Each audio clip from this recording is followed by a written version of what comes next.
To hear important instructions, press 2.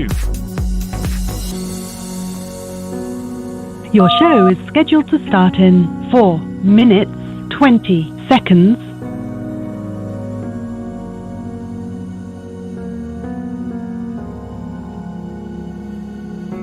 Four minutes until showtime.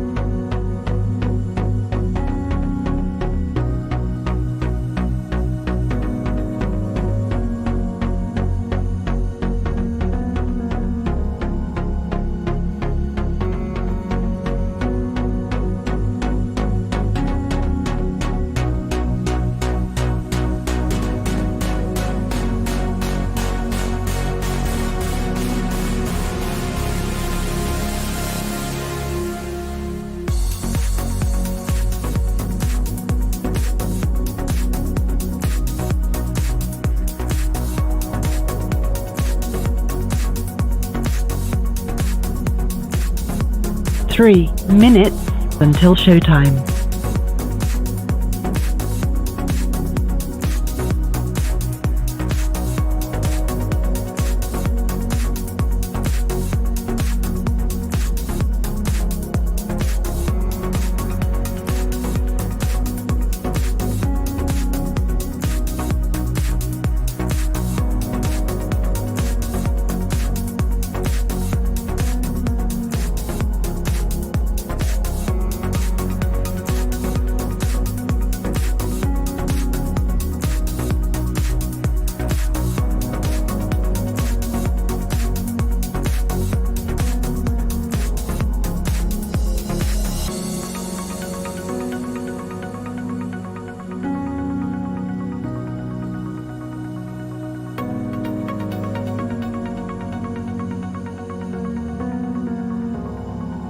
Two minutes until showtime.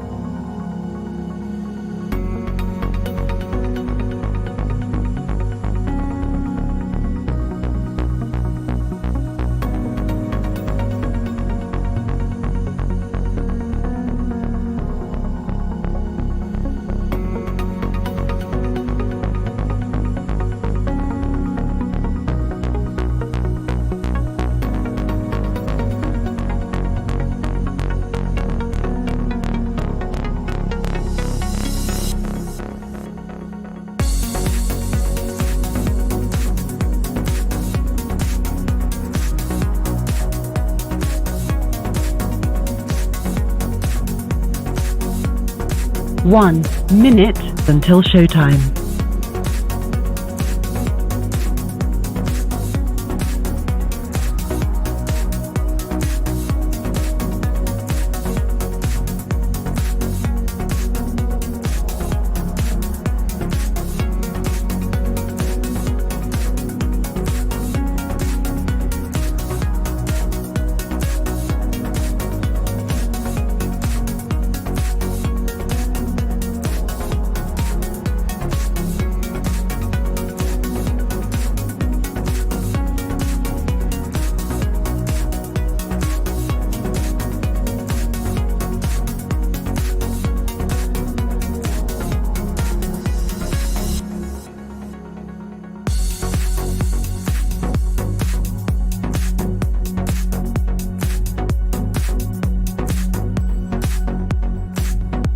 Your show will go live in 5 seconds. 4, 3, 2, 1.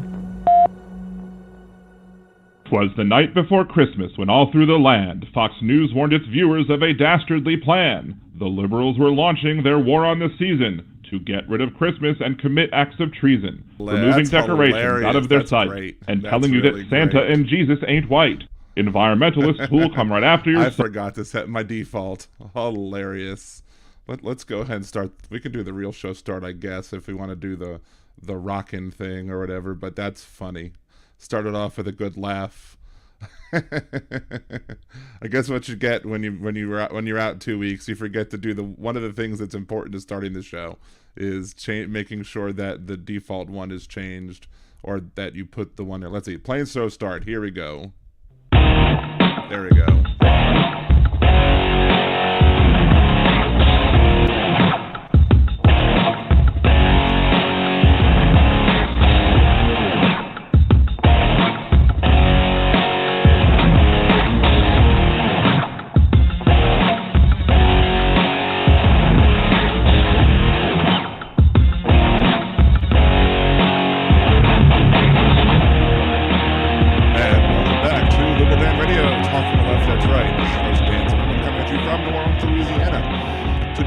It's area code 914-803-4131. That's 914-803-4131. Just make sure to leave your comment in the chat so I know who is the one calling in, and give your area code as well, just so I can do a little bit of screening, so to speak.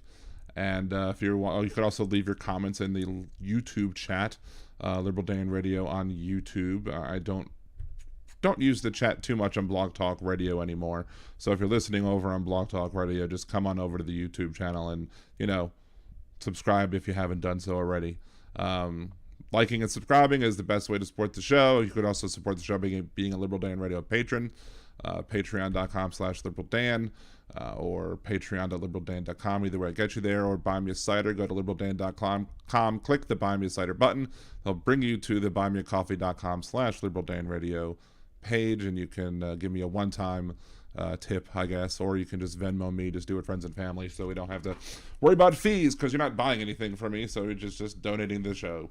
So and honestly, if you want to see more Liberal Dan Radio, like if you want me making more videos and going live more often, the best way to do that is, first of all, help me get to 1,000 subscribers. If I get to 1,000 subscribers and I have enough viewership, which I think I should, once I hit 1,000 subscribers, I will be able to be monetized, and that can get that ball rolling. Also, what else? I also was just, there could be more patrons, more buy me coffee, buy me a cider, whatever. If you want more Liberal Dan Radio, that's the best way to do it. Just get me up to 1,000 subscribers, and that's what I'm trying to do. Gibson Media is in the chat. Hello, Gibson Media. I did see your Facebook message. I didn't have time to read through the entire thing that you sent me, but I did see it. So I don't know if you were hoping to talk about that tonight. I'm not sure if we'll get to that topic, so to speak, but maybe. We'll see. We'll see how it goes. Oh, another thing I forgot to do when setting up the show is I set up the show for 15 minutes. So let's extend this length of the show as well. Again, imagine all the things you forget to do when you're on a ship. And not a boat, but a ship. Because they're very picky about that. I guess boats carry things, ships don't. So I don't know why a submarine would then be a boat, but I don't know.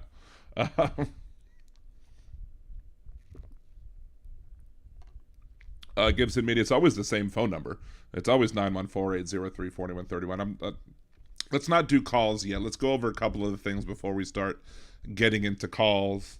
Stoney, I've already subbed 325. You are not all heroes win. Bleh. Not all heroes wear capes. I promise I'm not still drunk from the cruise. There were plenty of days there where I got a little intoxicated, but it is. Wait, sorry.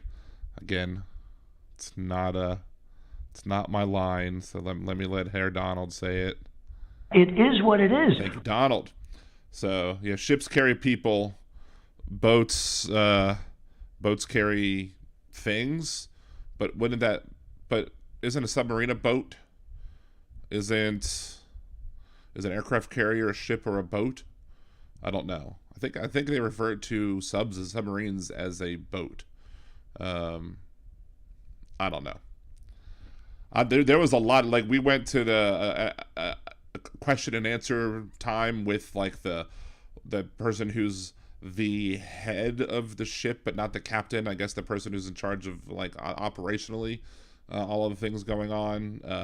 And one of the other people in like the fun group and the head cruise director or whatever, and all of them are there. And there are a lot of people in there asking all these questions about, oh, how much voltage does each engine use, and what is, asking all sorts of nautical questions that we're just like, nobody cares about this unless you're in the Navy already. So, let's see, a yacht is a boat, but yacht carries people. So I don't know. I don't understand. The difference between ships and boats is not enough. It's like the semantics of, like, I responded to that Johnny Walker Dread video, and I mistakenly referred to prison as jail or jail as prison, and ooh, big horrible thing, that you call one the other. Terrible it is. So yeah, a submarine would be a U-boat, right? So it's not a me boat, but it's a U-boat. Sorry. Anywho, Magoo. So we got lots of stuff to talk about. One of the things I was listening to this morning was some of the arguments that were being made over the whether or not student loans should be forgiven and the amount of student loans that should be forgiven. Now, what I would love to happen in this case is I would love for some of the conservative justices to say something like, you have the power to do it, but only if you do it for everybody and all of the loans that are currently federally held. Like, I would be like, you can't discriminate against who gets it, so either do it for everybody, do it for nobody. And then Biden's like, okay, we'll have the power, do it for everybody. And that would be just awesome sauce. But that's unlikely to happen. I do not have any faith that any conservatives will not. Although apparently Kavanaugh and Barrett were questioning, I think, the standing that the states would have in bringing the lawsuit against this, like, why I always question why the states would have standing. What business is it of the states to question whether or not Biden has the authority to go ahead and do that? It doesn't make any sense at all. But let's go ahead and play this week's Hypocrite of the Week. This week's Hypocrite of the Week is Chief Justice John Roberts, who, in questioning the attorneys in the case over student loan forgiveness, he brought up the amount of money that it would cost, as if that's relevant to the conversation at all. The conversation is if the law allows it to happen, total spent shouldn't matter. Of course, for all federally held student loans, the money was already spent, so there would be no additional expenditures to forgive those loans. I thought conservatives were textualists. I guess they are, only until they're not. To see who next week's Hypocrite of the Week will be, tune in to Liberal Dan Radio. Talk from the left, that's right. Wednesdays, 8 p.m. Central on Liberal Dan Radio on YouTube and blogtalkradio.com/LiberalDan. And so first of all, I did my really best Micro Machines guy imitation. Elderly check to see how old you are. If you remember the Micro Machines guy, you might have hurt knees by now. So anyway, TV2 Live, shouts out to you. Hey Jeff, hey Bill, Ms. P-Dubs, Bicycle Mike, Tim. Anybody else I haven't said hello to? Hello to y'all. Hello to the Mod Squad, Aaron and Jolie. Anyway, so one of the important points that I think needs to be made there is simply over the fact that they're talking about how much it's going to cost. How much is it going to cost to forgive all these loans? Whether or not it's the $10,000 or $20,000, depending on whether or not you get Pell Grants, whether or not it's or you got a Pell Grant, whether or not if it's just up to 20 or the entire thing.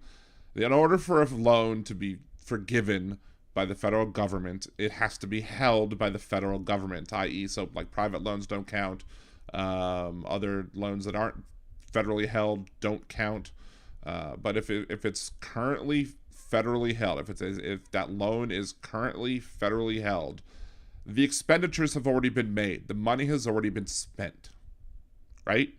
So if I loaned you money, or if I'm the federal government and I buy a loan off of a private lender, who might have been servicing the federally subsidized student loans, I buy that loan, right? It doesn't cost me any additional money.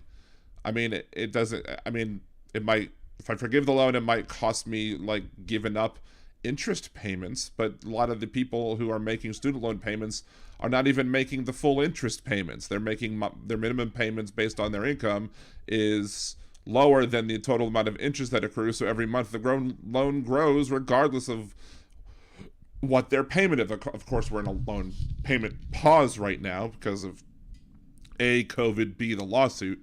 But again, there's no expenditure required for the federal government to just be like, oh, this loan is forgiven. Doesn't cost the federal government any additional money. Period. None. No additional money is spent. So why is it even an argument? But, according to the Supreme Court Chief Justice John Roberts, he was saying whether or not he was bringing up the amount of money, as if the amount of money being forgiven is relevant. If Biden was forgiving every single, like all trillion of student loan debt, or if he was trillions of student loan debt, or if he was forgiving, a penny, that shouldn't matter. The question is whether or not Joe Biden has the authority under existing law to forgive loans. And we were in an emergency, and it was a declared public state of emergency under the laws as written by Congress. Clearly, they have the authority to do so, at least in my opinion. And of course, that will ultimately be decided by the justices. But the justices are 6-3 conservatives, and they already have proven themselves to be an activist conservative court.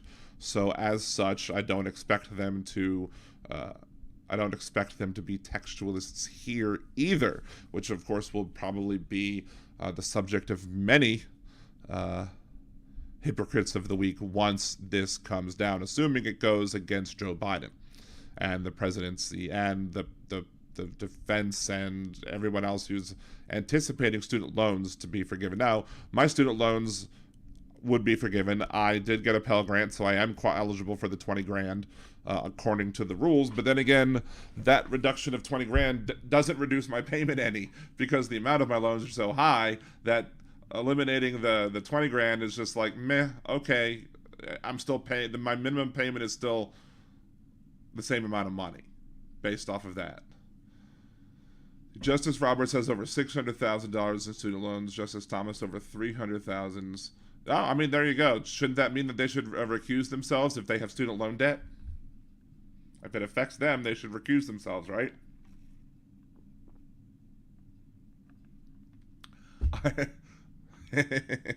The Jeff Curry brings up the "where's the beef lady." I don't know. I might have talked about this last night on the Nerdy Dan stream on Twitch, but just to change the subject for a second, because there was something that reminded me of that. Last July, we went on a Carnival cruise, and we were at brunch, and my oldest son, ordered a burger with bacon and lettuce only. So we were told the waiter, should be bun, patty, bacon, lettuce, bun, no sauce. Like, he's weird. He doesn't like ketchup on his anything. So, of course, he went to the bathroom then the food came, and I looked at his burger, and I'm like, that looks a little thin. It doesn't look. And so I picked it up, and there was bacon and there was lettuce, but there was no burger. It was just bun, bacon, and lettuce. So instead of telling the waiter that, hey, you got this wrong, can you please give him a bun? I'm a burger for his bun. I just recorded him as he sat down, and he sits down, he looks at the burger, he kind of like glances around at it, he lifts up the bun, he lifts up the bacon, he's like, where's the beef? Or where's my meat? And I'm like, where's the beef? So I'm like, he channeled the "where's the beef" lady, although in her commercials there was a little bit of beef, in his burger there was none. So we're on this cruise heading to brunch, and on the way down there, I'm just like, I'm gonna tell the waiter to not put burger meat on your burger again if you get a burger again. And he's like, no, don't do it. So I didn't do it. Fine. We ordered the burger, and we said the same thing. We said we just want a patty and bacon, lettuce, no sauce, and on a bun. And he was like, okay. He writes it all down. He gets the burger. There's no patty again. where's the beef again? For some reason, Carnival does not like to give my son burger meat in the hamburgers. So it's hilarious. Anyway, back to Tim says the whole student loan thing is a tangled mountain of clothes hangers. Despite all the goodwill, it's going to be a mess for years. I'm sure it will be a mess for a while. Because again, by forgiving student loans now, if every single penny of student loans were forgiven today, there's still student loans that are going to generate from this year, because I don't think this semester's student loans would count. Next semester's, you're still not dealing with the ultimate problem, which is that college is way too expensive and requires you to go into a very large amount of debt to get an education, when you should be able to get an education for much more cheaply, I should say. Bill, let's see, Bill, I'm free. Heck, pay kids to go to school, let this country get educated and fix stuff. That would be great. And Jeff Curry, I paid off my student loans. I'm fine with others being given. Absolutely correct. It's the whole I had to suffer, so you have to suffer too mentality is part of the craziness and the ridiculousness of conservatism. It's we had to deal with pain, so you have to deal with pain because that's what men do, or that's whatever. Just like bullying. Like bullying is a rite of passage. No, it's not. You should have the right as a student to not be bullied. But conservatives will be like, bullying is a rite of passage. Blah, blah, blah, blah, blah. No. Of course, then the same conservatives that, will talk about groomers or whatever, will then also be high-fiving each other when some young kid, is raped by their hot teacher. Because, when I was a kid, I would have loved to have banged her. Yeah. And, that's irrelevant because, again, it was the teacher's responsibility to not have inappropriate sexual relations with the kid, yet they make exceptions for it. As long as it's a hot teacher and a boy, if it's any sort of male teacher, hot or not, and a young girl or, somebody who I guess appears feminine, they would be against it. And of course, any homosexual type relationships would also be frowned upon, I guess, by those same very people. No, only people that get high fives are the young boys for doing that. But which is, again, more conservative hypocrisy, more conservative ridiculousness. What else? We were the whole thing with Fox News. Like, I asked Jeff this morning on his Jeff Carrera. Hal went over one of his videos, did a response to it, and I called him up and said, look, because he's a big election denier. He believes the lie. He believes that the election was stolen. There's no way that Joe Biden won the election for whatever reasons. That's what he says. I said, look, if you were granted magical powers, if you were given the ability to absolutely know every single truth out there, you know every truth. You don't necessarily get evidence of it, but you know that there is truth. You know what is true, you know what is false. So you would then, by definition, know whether or not the election of 2020 was stolen or not. You would have absolutely no doubt in your mind. You would just know it.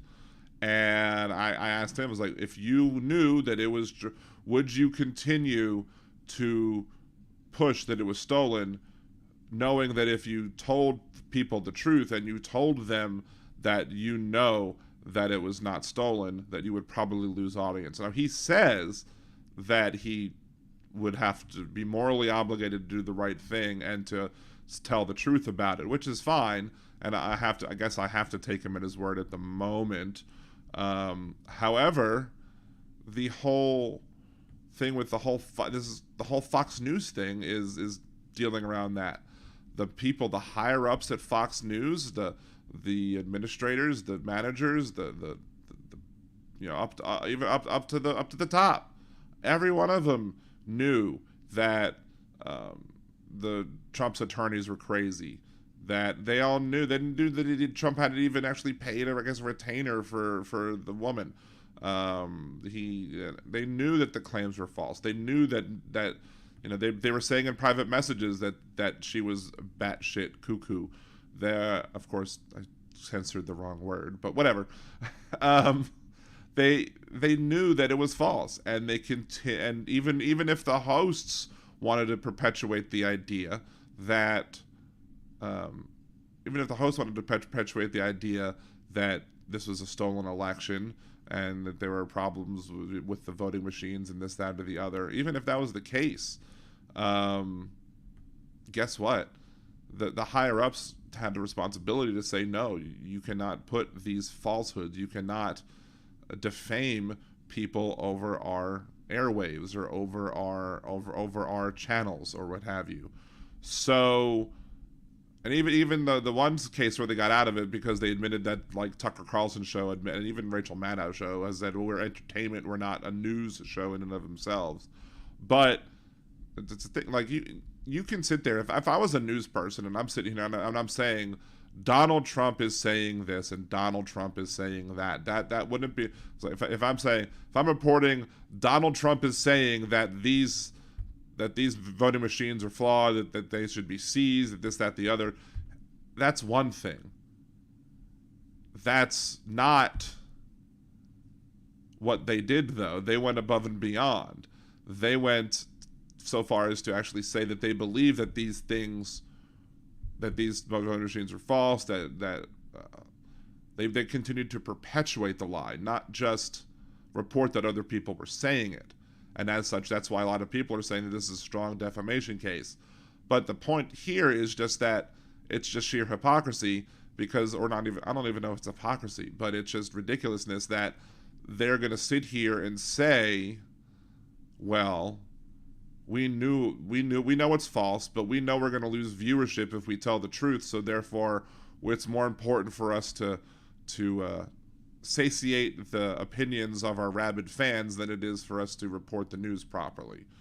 And I mean, I think Fox is potentially screwed here. I don't know how much Fox News is worth.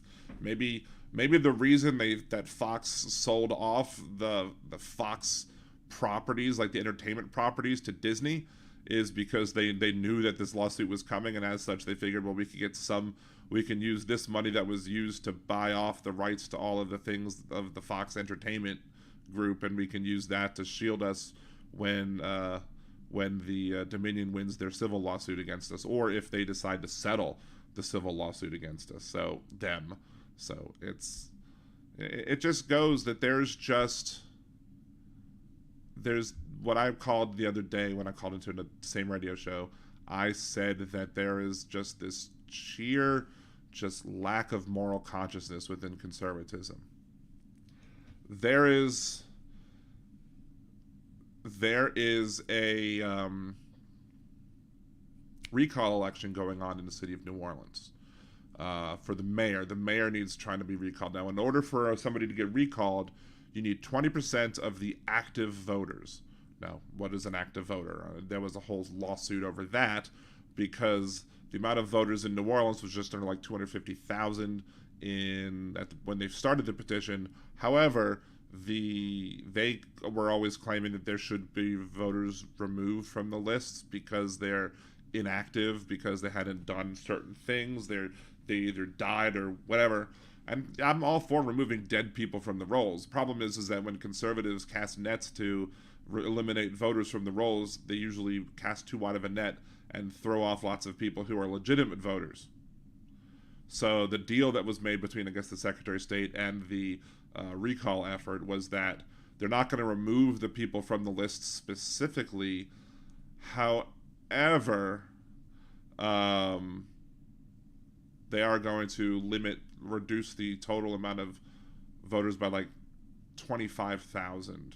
So instead of having like 250,000 active voters for the purposes of the recall election, there's going to be 225, which reduces the amount of signatures that this recall election would need to get by 5,000 enough. And no politician in Louisiana has ever been successfully recalled. Now, I've tweeted at people who were talking about this recall thing, and I was like, they say that they have enough signatures, but I was like, how many people put on the signature thing, Haywood, you blow me? Like, how many people you did put Mickey Mouse or Donald Duck or what have you? How many people put fake names on it? How much of the information is wrong? This group went ahead and they gathered, I guess, all the information from active voters in the city of New Orleans. I think 130,000 voters. They found, the households that had active voters in them. They filled out petitions and sent those petitions out to every voter with every household with a voter in it. Now, of course, this shocked again was hypocritical because they hate pre-filled anything. If anybody sent a pre-filled ballot or a pre-filled voter registration, the conservatives would be all over that and be pissed off about it. But because it's their thing, they went ahead and did it. And I looked at my pre-filled in ballot, my pre-filled in signature page, and it had my birth year wrong. Now, when I went to go check my record on the Secretary of State's website, my birth year was correct. I was able to find it with my birth year. So somehow in their software system, they screwed up. I'm wondering how many people they screwed up. I'm wondering how many people didn't bother checking that there was an error and just signed it, and then they were like, well, this is not a valid signature because there's something missing here. And I'm wondering how many of those types of ballots or signature lines are there. Also, the people who are running the recall effort made an agreement with the Times-Picayune, the local newspaper here in New Orleans, I should say, and that they would get a copy of every single person who signed the recall petition. I guess so they can go through and do some verification, see if these signatures are valid or not. The recall effort agreed to do this, but as of yet, as far as I know, they've yet to deliver. And so the Times-Picayune's like, hey, come on, why are you not giving this? You agreed to give us this information, and it's important. Like this information, is public record, and they were like, Jeff was like the other day was like, well, what about retaliation? Like, retaliation is bad, and people who retaliate should be punished for those retaliations. However, if they're public records, then it doesn't matter. They should be available to the public, and the Times-Picayune should be able to get what they received. Now, I think that one of the things is that the recall petition, folks are asking for money to print out the pages. And I'm like, don't you have it on file or something? Could you just give them the electric records or what have you? Did you not scan them in or whatever to have a copy? Like, what's up? And so to me, it seems like, and the amount of money that they asked per paper seems to be, okay, you're just trying to do a money grab now? Is that what you're trying to do?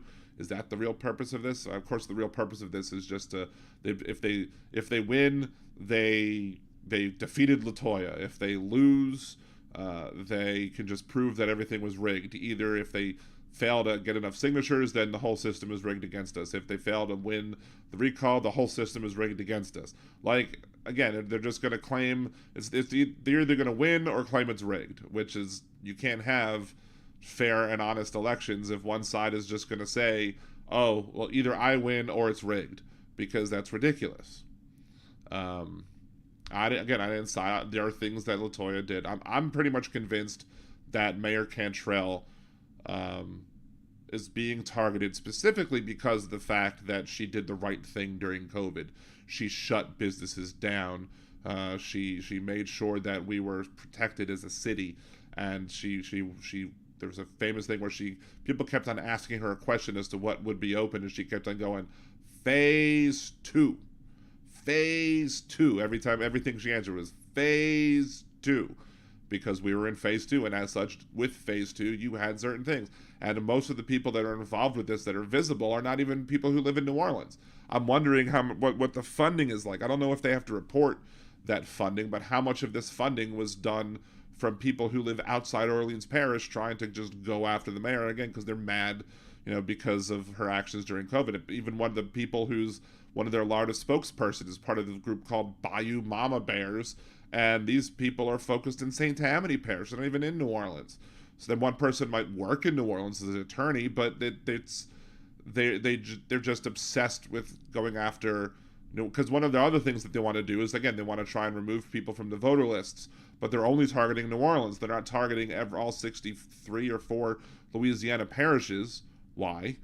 Because they don't care about voter rolls in Jefferson Parish. They don't care about the voter rolls in other parishes that are conservative, in Plaquemines, St. Charles, St. Bernard, East Baton Rouge, West Baton Rouge. They might care because that also has a large black population in them, but they want to basically kick people off the voting list, and then they claim it's going to be because of election integrity. But again, people are going to get kicked off who are not supposed to be kicked off, and then they'll be less likely to be able to cast a ballot, and that could affect the upcoming gubernatorial elections this year. So that's one of the things. That's one of the things that has been bugging me about this. But people called in later and were like, "What's a shame that we can't get the people from Jefferson to sign. It's a shame that we can't do." I'm like, y'all are basically saying that you would have, if you could, you would sign illegal petitions to make sure that LaToya Cantrell got kicked out, and that just shows a lack of moral integrity on the part of these conservatives, because they don't care about the mean. They don't care if they do illegal means. They all they care about is the ends. The ends justify the means to them, and that's, apparently we're raised wrong. So let's see. Go back through the chat. I'd like to remind right-wingers that their new hero is George Santos. Yeah. Hey, Cynthia from Texas. Thank you for joining. Love back at you. I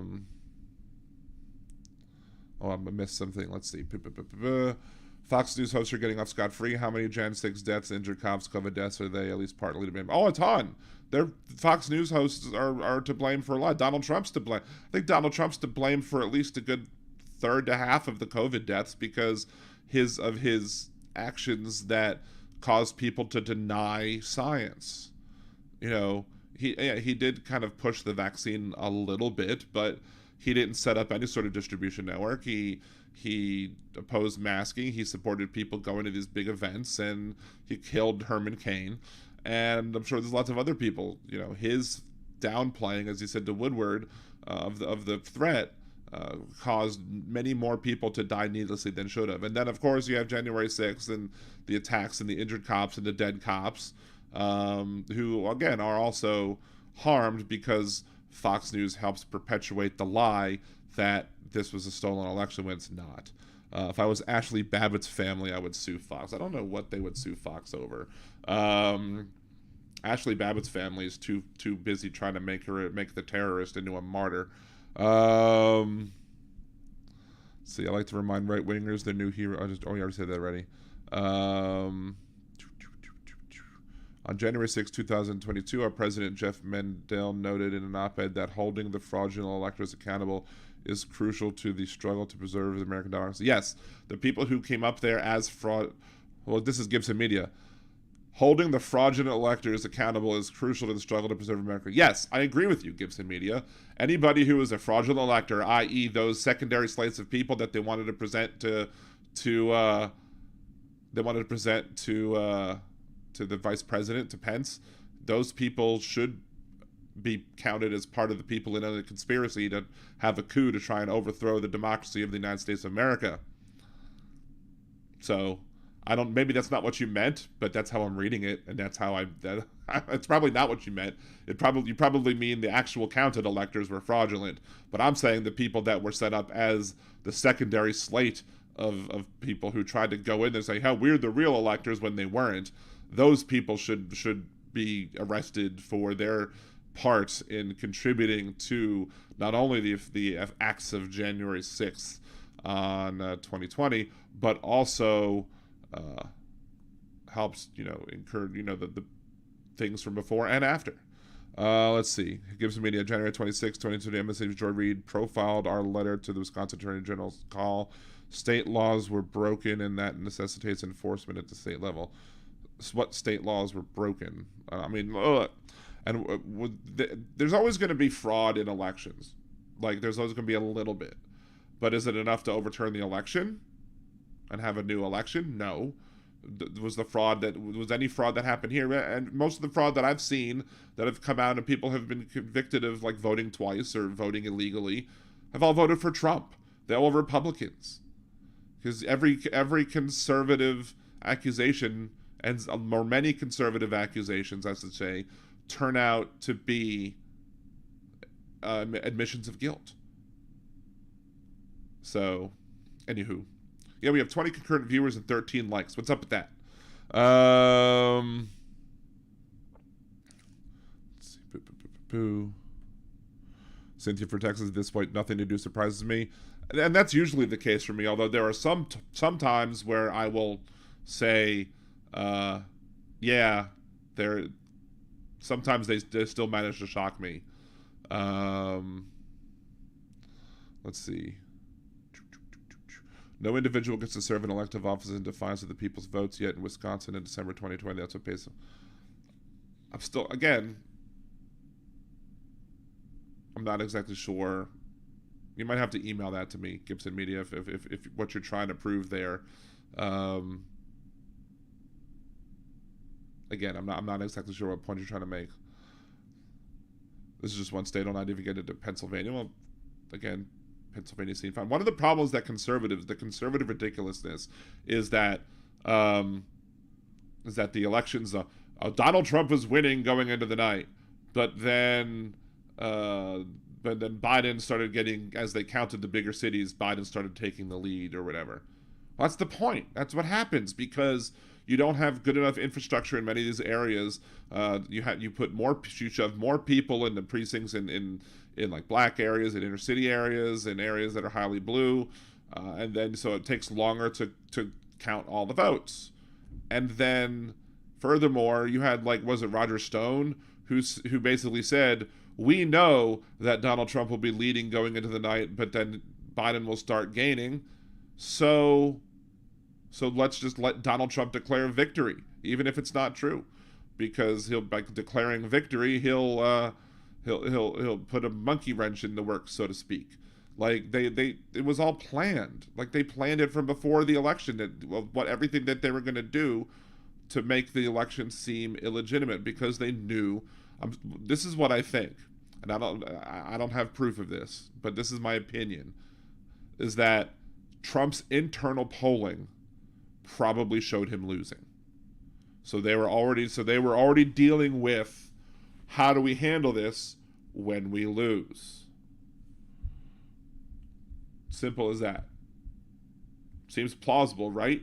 If their internal polling showed them losing, they weren't going to say we're losing. They're instead just going to say we're going to win, and there's going to be fraud in this election because we believe that there's going to be fraud in this election. He laid the seeds that there was going to be fraud in the election. Some would say the summer before. Some would even say he laid the seeds of fraud in elections back when he won in 2016, because he was trying to say that Hillary Clinton got 3 million illegal votes in California. But one of the evidence of proof that these wackos were used, and I didn't have enough time to chop up this audio, otherwise I would have included it, because earlier today, around maybe 10:05, 10:10, over on the Ringside Politics show on WGSO, Jeff actually lost his connection, so I ended up debating the guest for about a good 5-10 minutes before they went to commercial break. And he was like, well, it has to be false because of this, that, and the other. Starts listing off all of the reasons. One of the reasons is because we're opposed to audits. That if we oppose an audit, that means we want to support a fraudulent election. And that's not true. Just because I oppose an audit doesn't mean I don't think it should be audited. I might oppose an audit because I oppose who's doing the auditing. And I've never had the opportunity to get that out because he kept on trying to talk over me. Because this guy can't have a serious conversation at all. He can't have an honest, legitimate debate. He'll just then I got hung up on it. He was like, and he would never answer my question. Sure, I'll answer your question if you give me the opportunity to. But again, because we had problems with who was doing the audit in Arizona. We didn't think that there was somebody who wasn't even they had no experience doing an audit. Why would we want them to do an audit? Why should we trust them as an audit?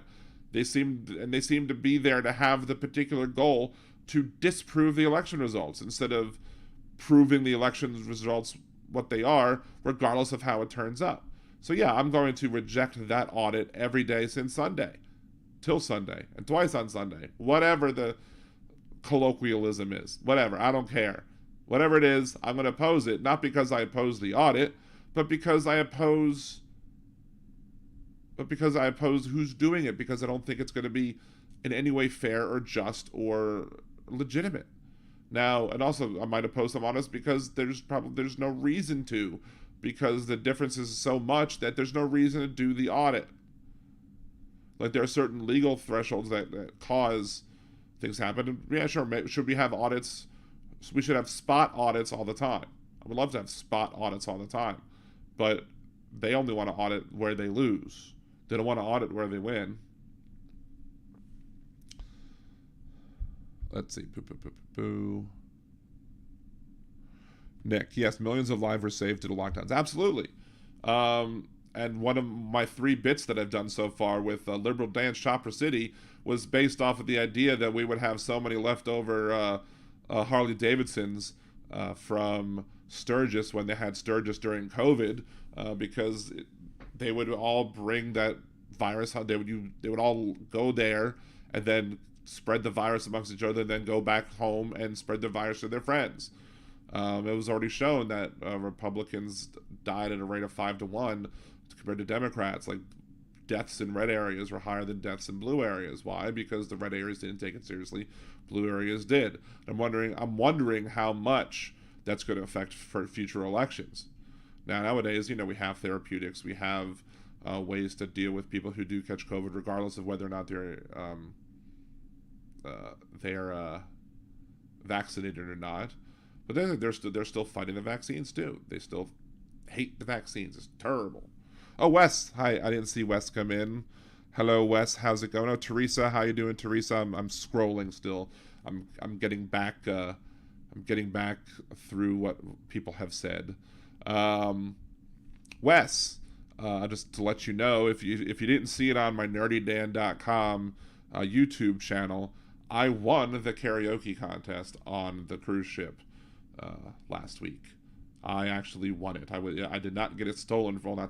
Can't say it was stolen from me, because granted, the person who sung Tennessee Whiskey who came in just blew it out the water, and I wasn't mad that he beat me. It was fine that he beat me, but I did win this one, so yay for me. What a wonderful world. So it's funny because my son did a project on Louis Armstrong, and he'll try and like, he's like, you do the imitation of Louis Armstrong, right? I'm like, yeah. And he's like, it's funny. It's a very funny imitation of me doing my imitation. So, oh, the goddess Teresa. Yes, the goddess Teresa. Yeah, I mean, yeah, we could start taking calls if you want. 914-803-4131, 914-803-4131. Just leave your name and just leave in the chat what your area code is, and I will, if I haven't missed it already, because I've been looking up here and my call screen thing is down here. But yeah, you can call in. We could talk about stuff. Let's see. Yes, did you see the Gates spewing the Chinese propaganda? That was amazing. That he was basically saying all the stuff that came from a Chinese propaganda paper, and all of a sudden, and the guy was like, what was the source of that? And he's like, that Chinese news. I tend to not believe Chinese propaganda. And he was like, oh, well, that's a good thing. I'm like, you got egg in your face. Hilarious.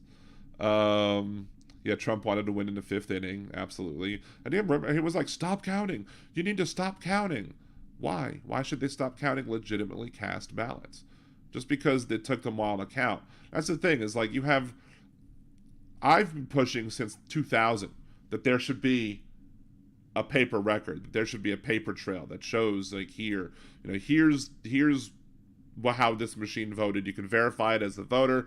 You slide it into the box and say, okay, these votes we're going along with this one. So you could compare, if you wanted to audit a machine, you compare the electronic votes with the paper ballots in there to make sure that they match. That would be a good way to audit if machines are tabulating the responses properly. But they want to get rid of electronic voting machines, and they probably want to get rid of electronic counters too. So you're going to have paper ballots with people counting paper ballots, and they're not going to want to fund the amount of people that you would need to count paper ballots in these big cities. So you're going to then, and they want to reduce the amount of time that's available to vote. So you're going to, like, basically, okay, well, their ideal is only voting election day unless you're, like, infirmed. You only vote on election day, and you, and they want to limit the times that people can vote, especially in areas where lots of blue voters are.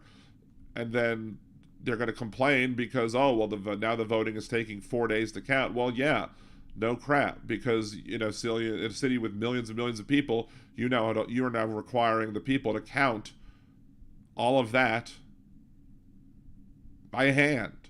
It doesn't make any sense. And even if you're counting it by hand, who's to say that they're tabulating it right?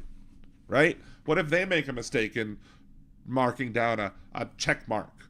Like, no, it's ridiculous. There's always going to be the potential of somebody making a counting mistake, just as there is the potential of somebody there being a software error, just as, people hacking it, or, and that's not going to happen. Not enough of it's going to happen. It's not going to solve your problems. Just like voter ID, I have no problem with saying everybody having an ID to vote. Let the federal government hand one out to everybody.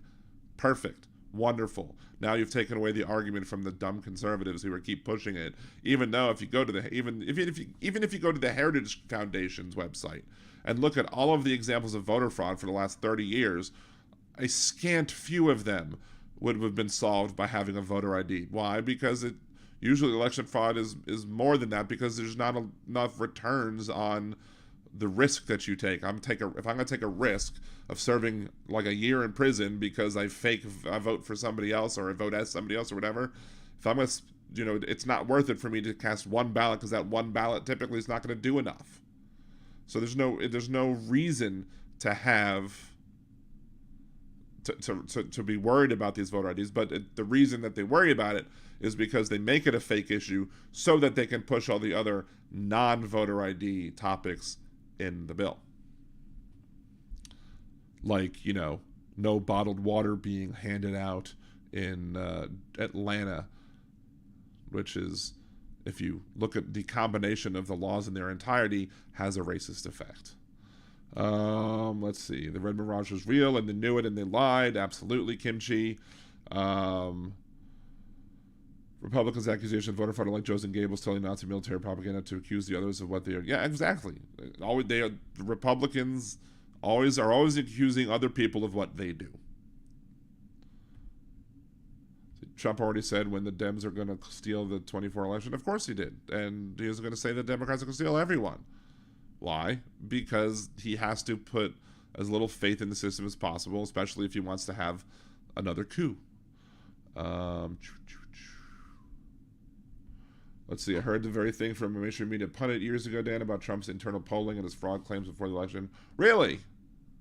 Huh. I never heard that. So I guess perhaps I'm correct in my whatever of Cynthia. Doom doom doom doom doom. Smash that like. Doom doom doom doom doom. I don't know what rhymes with like that would fit in the song though. Polls showed a chance of victory. He wouldn't have started saying fraud months before the first vote. Exactly. Because that would hurt him. If it was going to be close, then why would he say fraud? Because then the fraud could mean that he got the fraud instead he benefited from it, instead of Biden benefited from it. So the only reason to say fraud is if you think that there's a chance that you're going to get blown out, and as such you need to put the doubt in there ahead of time. He knew he would lose to Joe, thus the perfect call to Zelensky. Yep.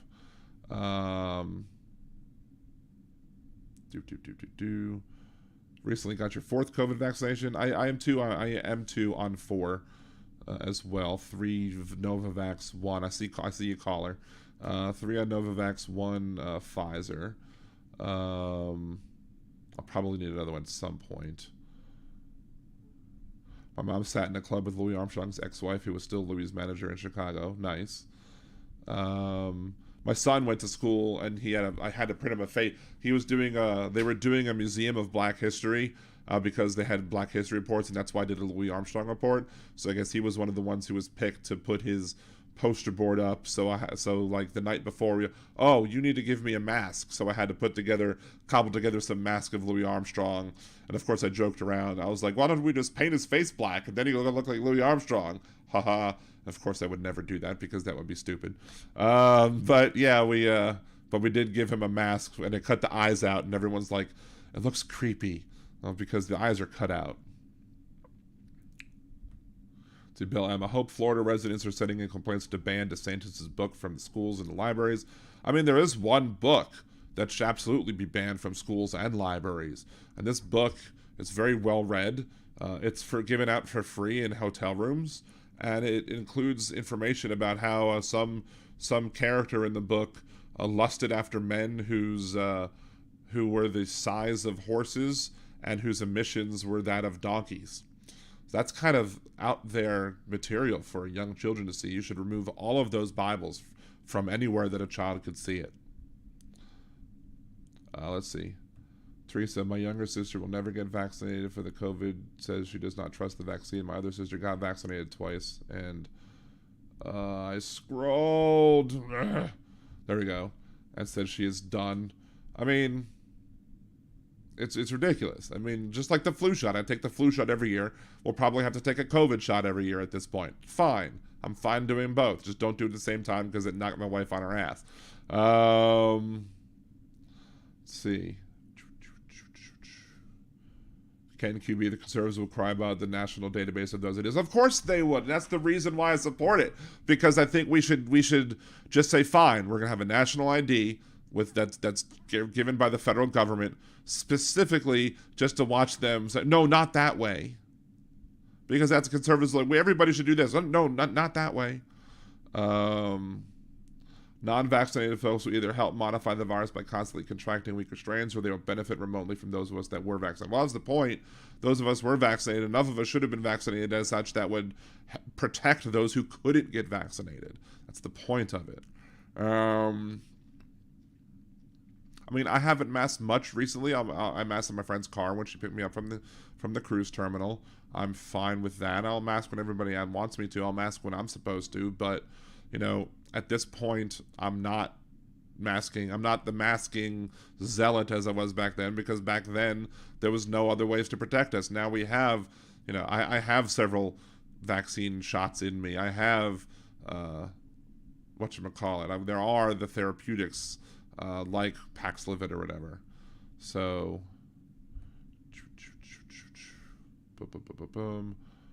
my Apple Watch just told me we should stand goal. I've been sitting here since this all started.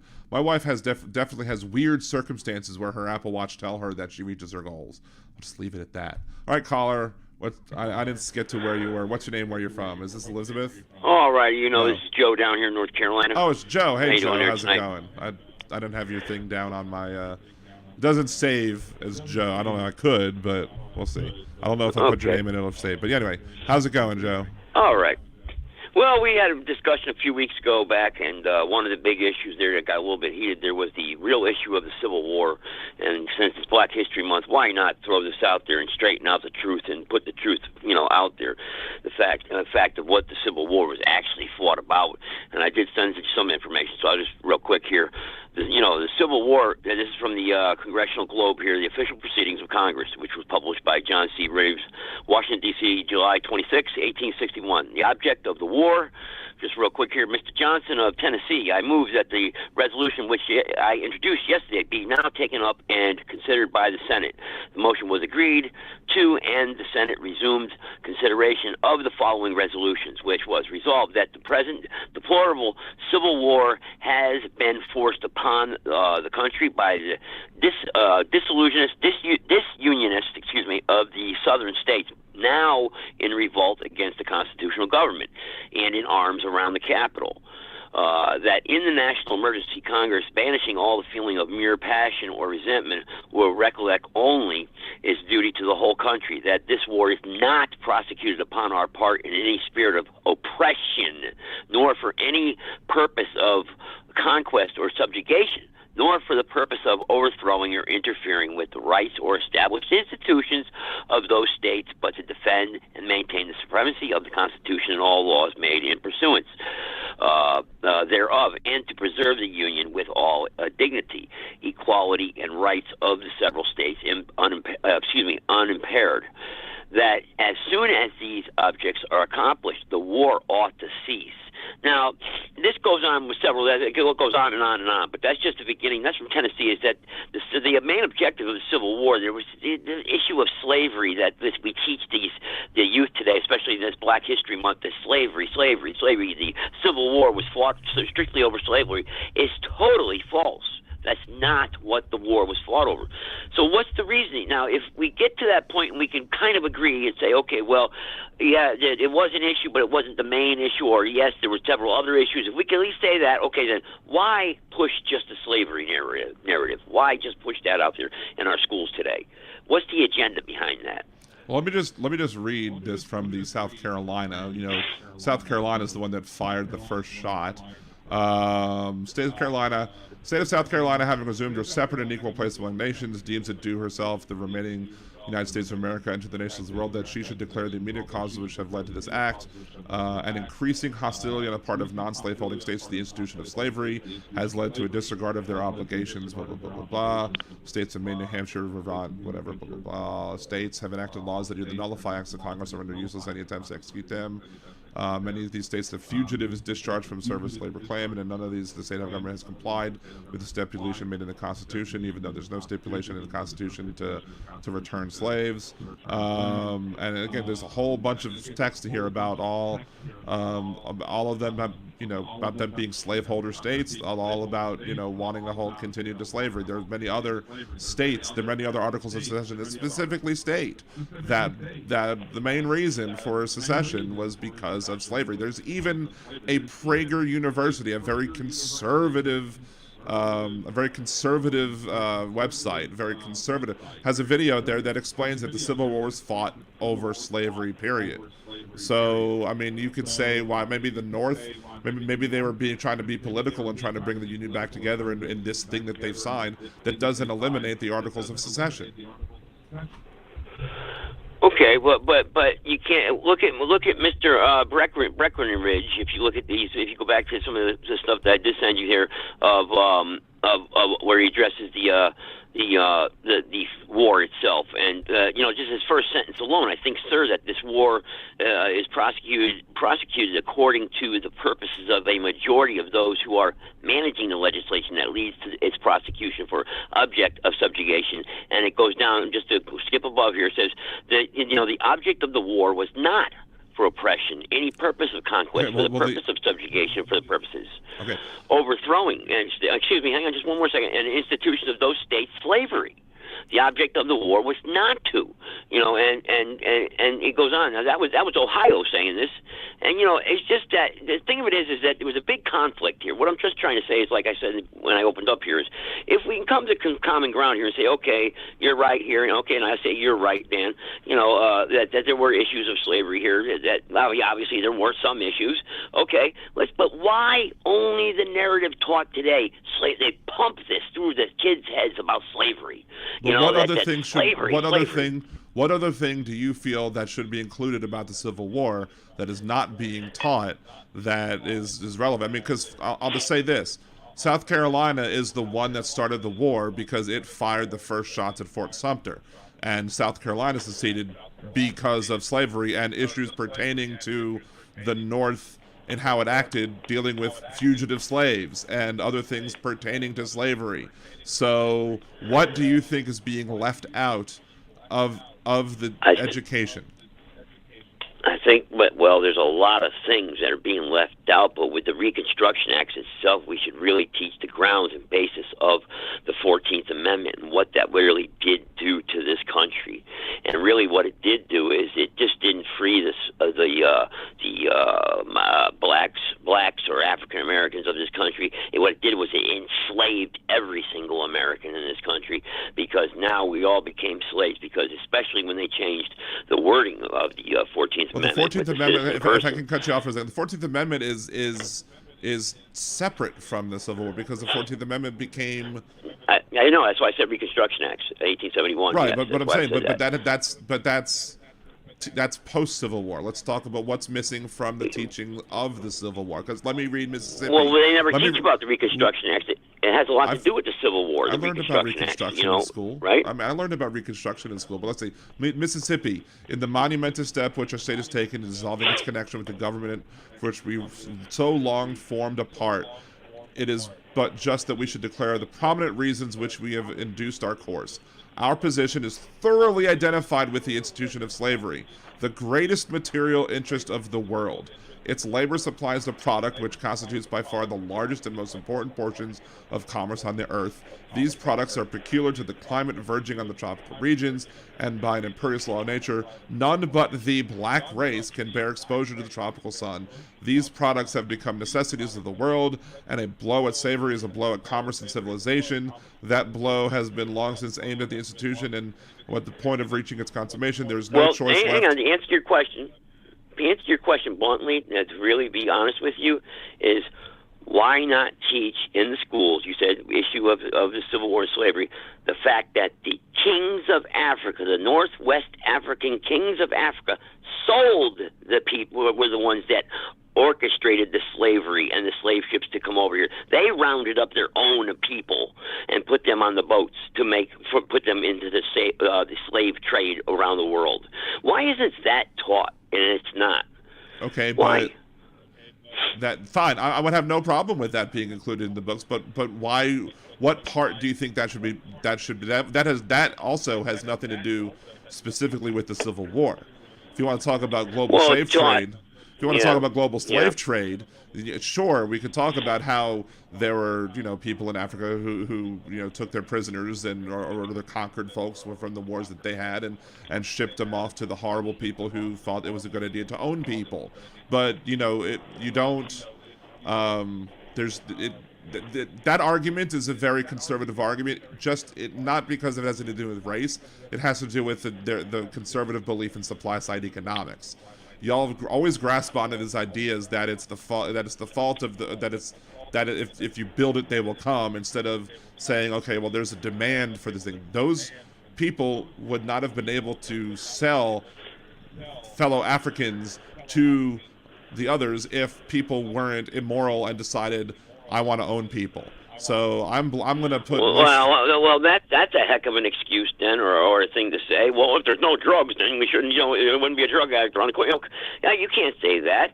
I mean, the fact of the matter is it's truth. It did happen, but it's not being taught that in any way, shape, or form in the history classes across the schools of America. Instead, it's the big bad white man captured the black guys over there, and the black people huddled them up on a boat and brought them over here. And the founding fathers are big, wicked, bad people with wooden teeth. They just get it's that narrative. That's what we're hearing out there, and then we're ripping down statues, and everybody's angry at the founding fathers. It's not right. We ripped down, like in New Orleans here, we ripped down statues of 3 Confederates. The president of the Confederacy, Robert E. Lee, and P.T. Beauregard in his Confederate uniform on his horse. Why? What's the purpose of that? What would be the purpose of that? Erasing history. Well, what was the reason? It's not erasing history, but what was the reason to erect them in the first place? If you look into the reasons to erect them in the first place, it's because of former Confederates or former Confederate supporters or people who supported the ideas of the Confederacy still wanted to stick it to black people who they were angry that they're now free, so they're gonna I don't think that's the reason why today. Absolutely that's why they were built. They serve no educational purpose.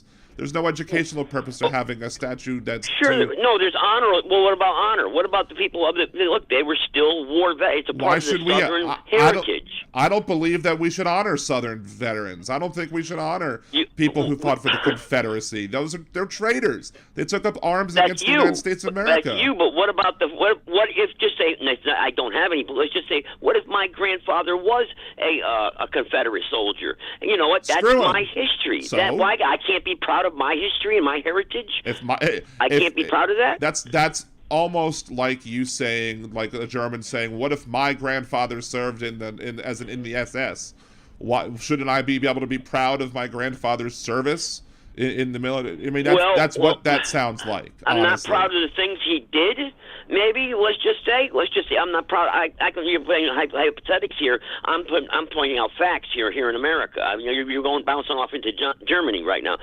I want to stay here in America. I'm making an analogy to show how I would believe that would come off sounding. I mean, if I could trace family roots, and I probably do have some now that my mom found her kin in her 23andMe or whatever.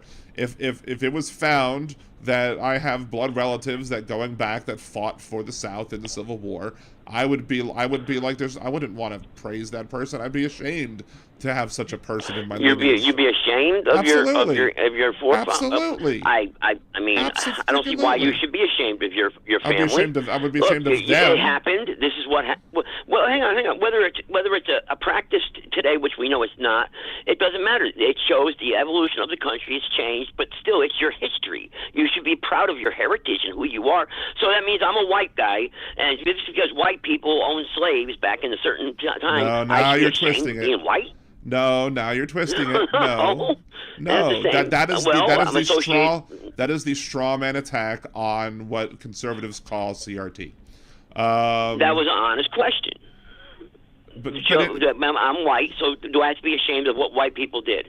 I have to be ashamed of what you don't have to be ashamed. You don't have to be ashamed for being white because white people perpetuated a system of white supremacy for decades and centuries. No, you don't have to be upset you don't have to be ashamed at yourself for being white, but you should be openly critical of those for doing so. And it doesn't seem like okay. So therefore, then what we just talked about with the Northwest African kings, if black Africans in this country could trace their heritage and roots back to those kings, then they should be condemning that, right? And say, sure. Well, I'm ashamed of my ancestors in Africa, but right? why is it okay for you to bring up West Africa, but not okay for me to bring up Germany? Wait a second. No, it's the same question. You just said a Confederate. If my grandfather was a Confederate, I should be ashamed of that, what he had did, and denounce that. So therefore, if my grandfather was a Northwest African king, and I'm an African here in this country, I should do the same thing, right? I should be ashamed and condemn it, correct?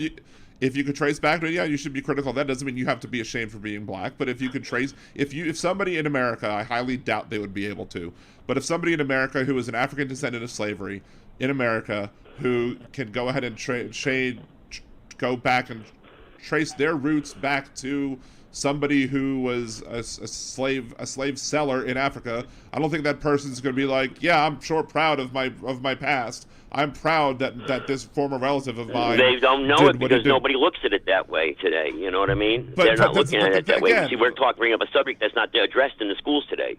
But yet, I think you're giving undue weight to the topic because, sure, talk about it.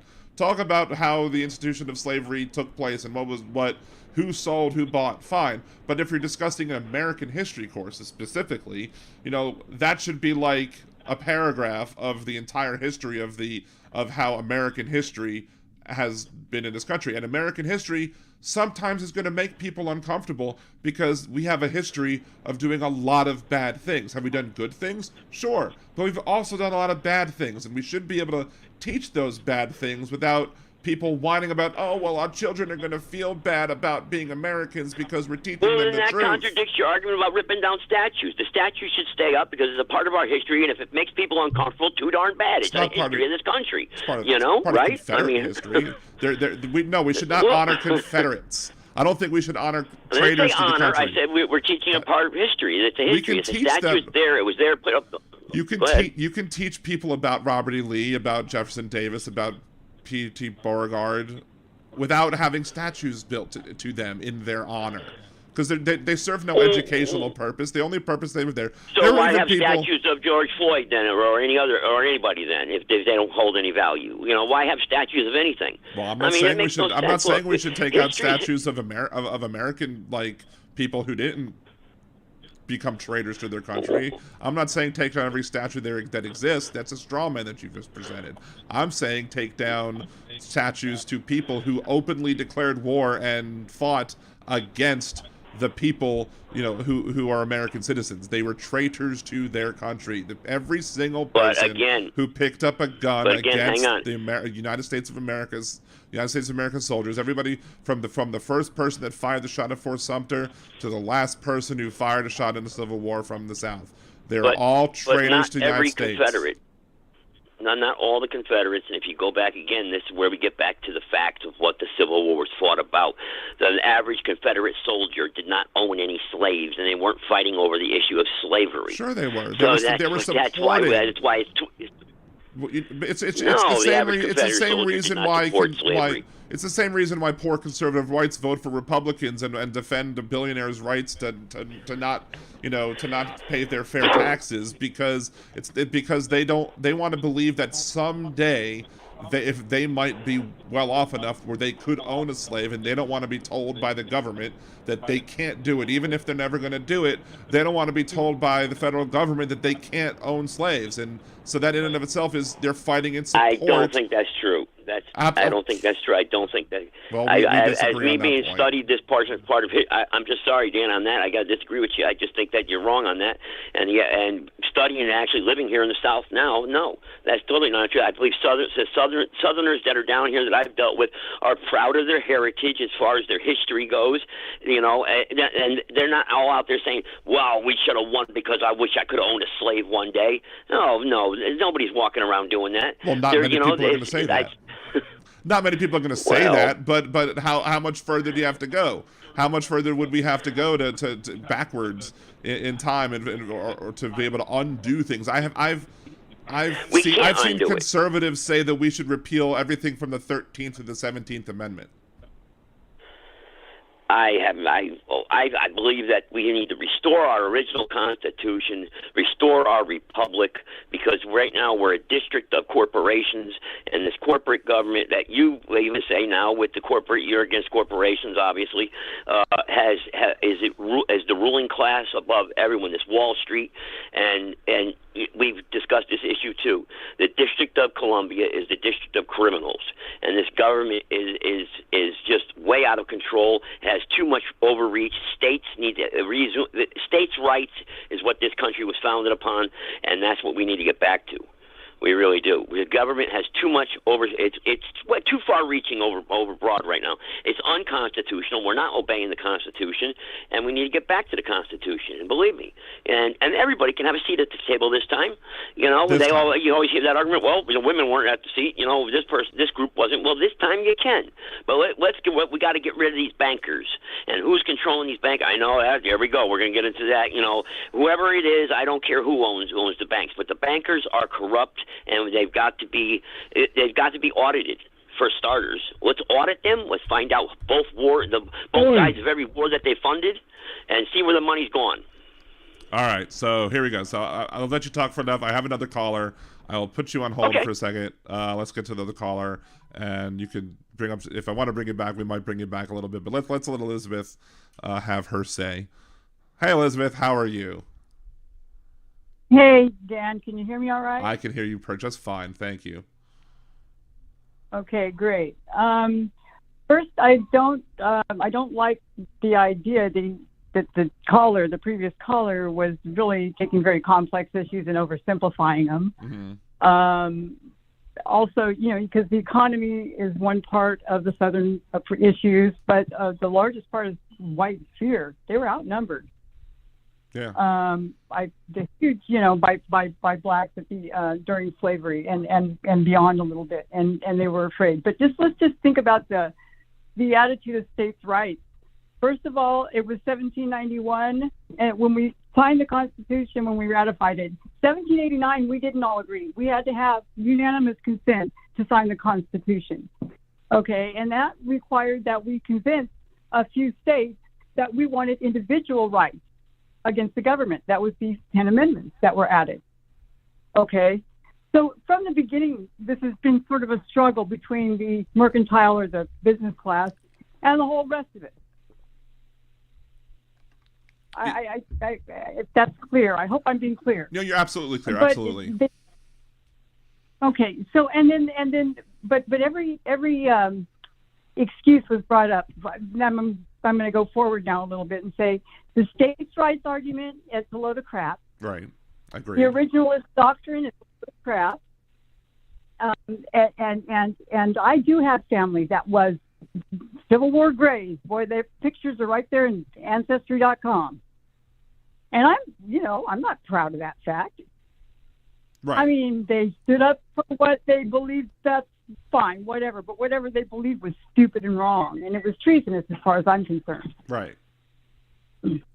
Yeah, I don't know. I don't know what there is to celebrate. If I had, like, again, he brought up Africa, so I can bring up Germany. If someone is German and they want to say, well, I think I should be able to celebrate the culture and history of my grandparents, that they decided to fight for their country and fight for what they felt was right. No, you're fighting for the freaking genocide of Jews. Like, there's nothing to be proud about for being a former SS person, for being a Nazi. There's nothing to be proud about that. There's nothing to be proud about somebody because they took up arms against their fellow American citizens and tried to secede. There's nothing to be proud of, and Nathan Forrest Bedford statue, no way. No, absolutely not. Why do we need to put these people in stone? That's the whole idea. When you make a statue, you're putting something in stone. Well, you know what? We don't need that kind of memory of this country in stone. That can be read up in your history book. That you're so worried about me not teaching right. Oh, that guy. That just kind of made me mad, and probably other teachers. We teach a lot of things about African history. Here's an we teach,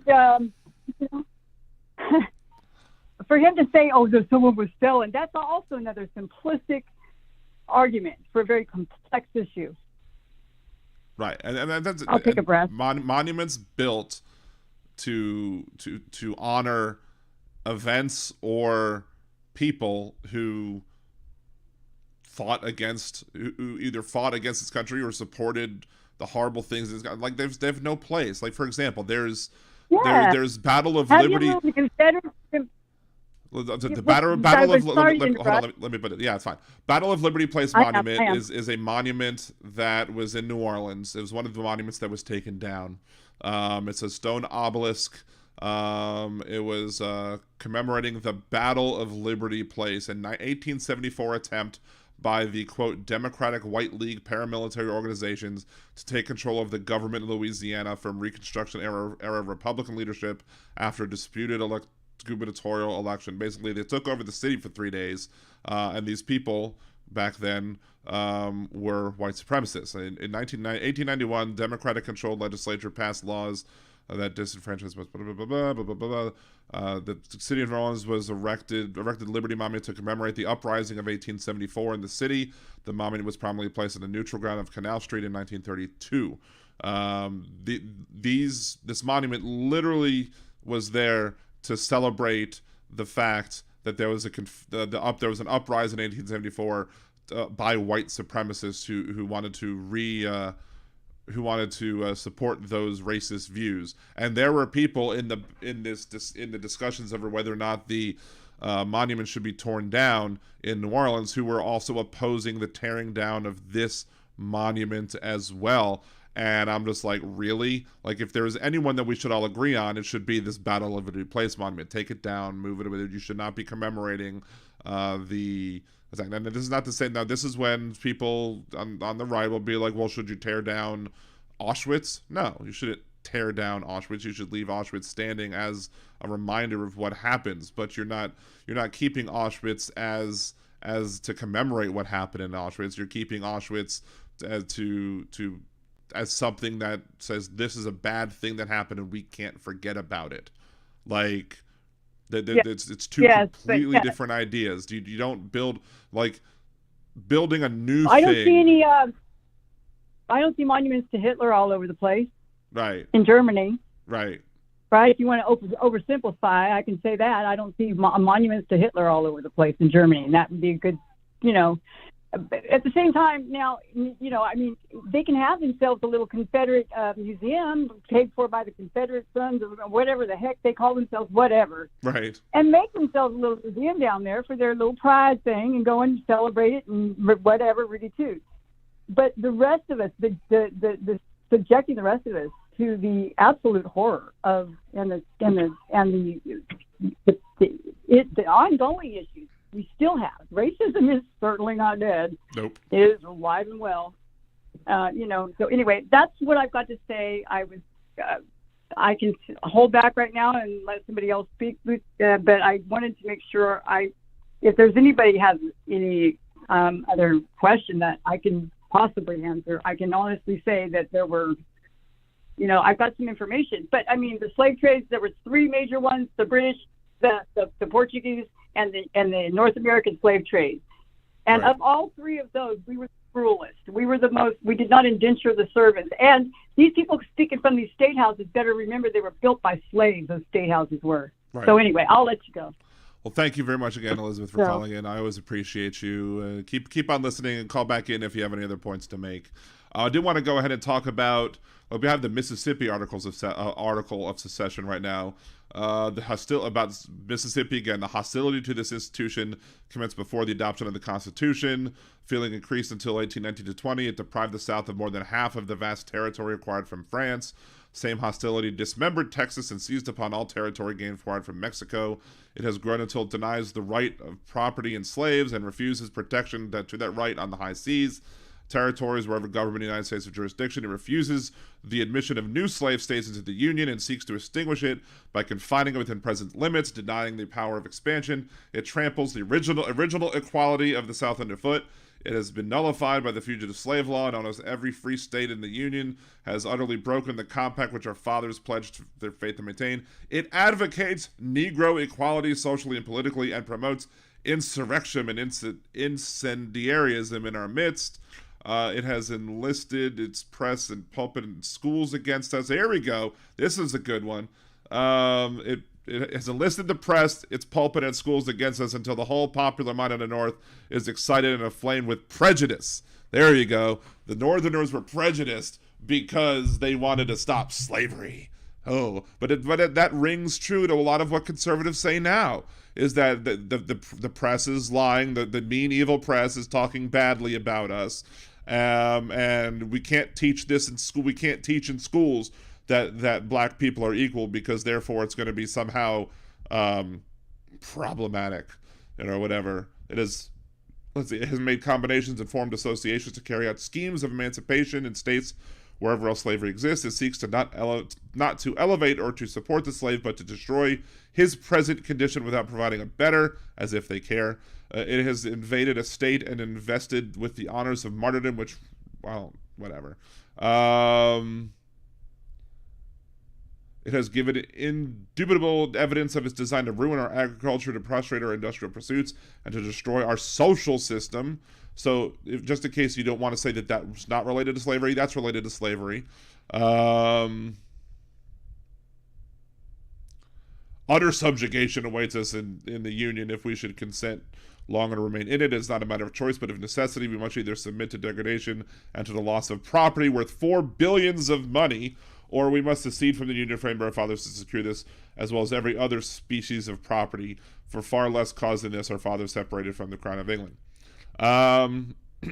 So yeah, it was all about slavery. There's no reason you can say it's anything about but slavery. And again, I would highly encourage you, and I would never typically encourage anybody to watch Prager University, because normally Prager University is a bunch of bunk. But there's a video from Prager University that basically explains why the fight was about slavery and only about slavery. That is a must-see for everybody. Again, especially conservatives, because it's coming from a source that they would typically trust. They would typically trust Prager University because typically it puts out articles and videos that tend to be things that are agreed to by conservatives. Let's see. Let's see.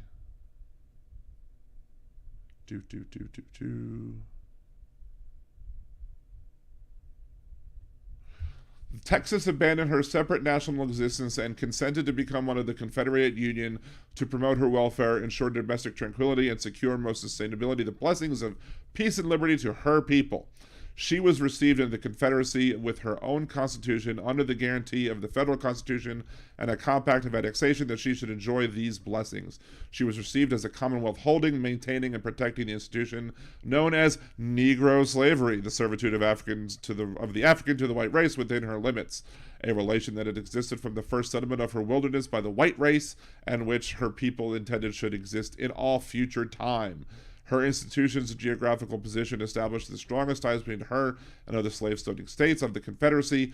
Those ties have been strengthened by association, but what has been the course of the government of the United States and the people and the authorities of non-slave-holding states since our connection with them, the controlling majority of the federal government, under various pretenses and disguises, has so administered the same to exclude citizens of the southern states unless under odious and unconstitutional restrictions from all of the immense territory owned by common all states of the Pacific Ocean, for the avowed purpose of acquiring sufficient power in the common government to use it as a means of destroying the institutions of Texas and her sister slave-holding states. So again, you can look at I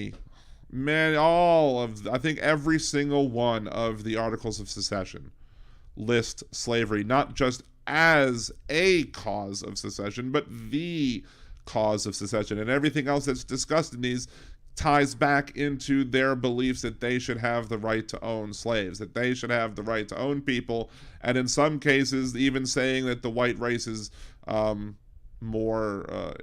better than the black race. Like, you can't argue that. So we were going to argue about the causes to why the southern states seceded from the Union.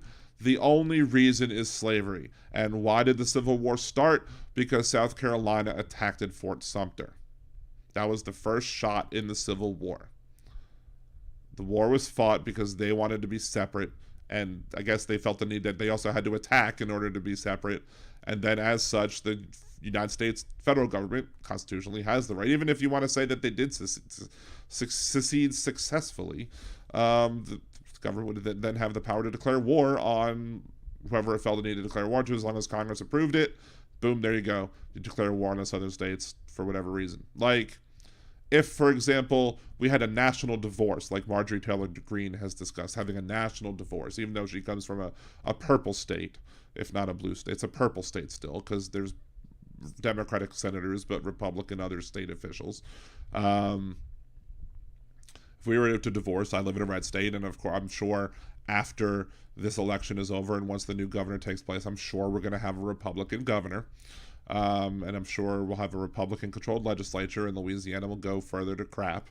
And if we had a national divorce and the state of Louisiana seceded with other states again because they didn't want to be part of the Union again, I would still be an American citizen. I wouldn't stop being an American citizen. I would not claim citizenship in this new Confederacy or as a citizen of the nation of Louisiana. I would still want to be and continue to be counted as an American citizen. And I would hope that as an American citizen that the United States government would protect me as an American citizen living in this now seceded land, i.e. I would hope that they would protect us from any wrongs or injustices that these new countries would try and do against us. John Gibson Media, clearly we cannot talk history because you just won't listen to facts. I'll listen to facts, but you give undue weight to the facts. Well, I'll bring it back on for a second, even though some of my listeners, some of the people in the chat room won't like it. Of course, I listen to facts, and look, I said you brought up the fact that there were African kings or whatever that sold black people into slavery, that sold other fellow Africans into slavery to, American slaveholders, and I'm not denying that. Well, your caller did not want to discuss that, but your caller got all uneasy about that fact. Okay, so let's just say I'll concede 80% of the arguments your way, but then you would just say, okay, well, I'll agree with you, but your caller didn't. Your caller was quick to jump on me. But they automatically, she was offended that I brought up the fact that Northwest African kings sold their own people. That should not even be talked about. That's what I got from her calling in. So you see, even though I'm willing to bend a little bit, you see, the people in your chat room are not. and that's the problem with the liberal and conservative argument today out there in this country. Now, let's just skip over history, right, and let's go to policies today. You just mentioned about Louisiana. Well, it's going to go to crap to our state. Okay, if you get a Republican legislator in there. All right, well, obviously because you're a Democrat, but are you willing to work with the Republicans and when they're majority? See, liberals are not willing to work at all with anything the conservatives have to offer. They want. I'm sorry. I mean, that's how, well, I'm asking you, are you willing to work with the Republicans, or are you already going to believe that the state's going to go to crap because they're in control? I mean, that's maybe my question to you. Okay, well, let me answer it. Joe Biden, it's going to be a little bit long of an answer. It might be a long of an answer, so we're going to get it right. Joe Biden, when he ran for the presidency, he ran as part of his that he believed that he was the one that was uniquely able to work, because he's worked with Mitch McConnell, he's worked with people in the House, he's worked with people in the Senate, he was in the Senate for a very long time. He felt that he was the only one in the group of Democrats that were running that, and I'm having some weird background music, so I'm going to mute you for now, and Elizabeth is going to come back on as well. I'm sure to address your point. But he ran on a platform of, I want to work together with the Republicans to try and do what is good for the American people. It's the Republicans who specifically, since Barack Obama was since Barack Obama was elected president, they immediately had a meeting before he even was inaugurated to say how they were going to work to stop anything that Barack Obama wanted. There's no attempt by the modern day Republican Party since 2009 to try and work together with the Democrats. There's no attempt whatsoever. While the Democrats continuously try and work with the Republicans to get things done. And it's just a fact that you don't want to recognize, because it's the Republicans who are the obstructionists, the Republicans who, if Matt Gaetz or Marjorie Taylor Greene gave an inch to the Democrats, they would get skewered by their base, and they would probably not win re-election because they would be viewed as traitors. Mitch McConnell is called a rhino because he maybe worked together with Democrats on one or two bills. Like, they literally call Senate Minority Leader Mitch McConnell a rhino. He's like one of the biggest Republicans there are. But he's not. They call him a rhino mostly because of the fact that he was critical of Trump's action, despite the fact that he still worked to protect Trump afterwards. The Republican Party is the party that's never going to work with the Democrats. Would I work together to try and find compromise and common ground with Republicans? Absolutely, yes. I would try and do it, but I would do so with the back of my head knowing that it was futile. Because look, one of the things that I thought was the most, again, I'm always forgetting the word that I want to use here, naive. That Joe Biden was naive when he ran in the 2020 election, because he believed that he would be able to work with the modern day Republican Party on issues to make America better. His belief in that belief was naive, because the Republican Party has shown for the last 15 years that it is unwilling to work with the Democrats, period. It's always the Democrats who are bending over backwards and giving up on what they want in order to get something done. So yeah, so you're asking the wrong question. The question you should be asking is, would the Republicans want to work with the Democrats? And clearly the answer is no, because it's the Republicans who are like gerrymandering districts in such ways that make it so the Democrats even less say. So, and yeah, the Democrats have done it in some states, but the Republicans have made it into an art form. It's a horrible art form, but they made it into an art form, and they've managed to manipulate the system in such a way so that they can try and retain power even as minority rule. Anyway, let's get Elizabeth back on here. I'm sure she wants to respond to the comment about the African kings and to whether or not she was saying, and if you were misinterpreted or not. Or you might say something else entirely. So you have the floor. Well, thank you. Can you hear me? Yes. Okay, good. First of all, I wasn't going heavily into the West African argument. I mean, I didn't think you were either. there was. Yeah, I wasn't going to go heavily into the West African argument. In fact, Africa was being carved up in as much as North America and South America were being carved up at that time. There was the Age of Empires. I don't know if you remember that from 7th grade, but anyway, right. Whatever his name, I don't know who he is, but anyway.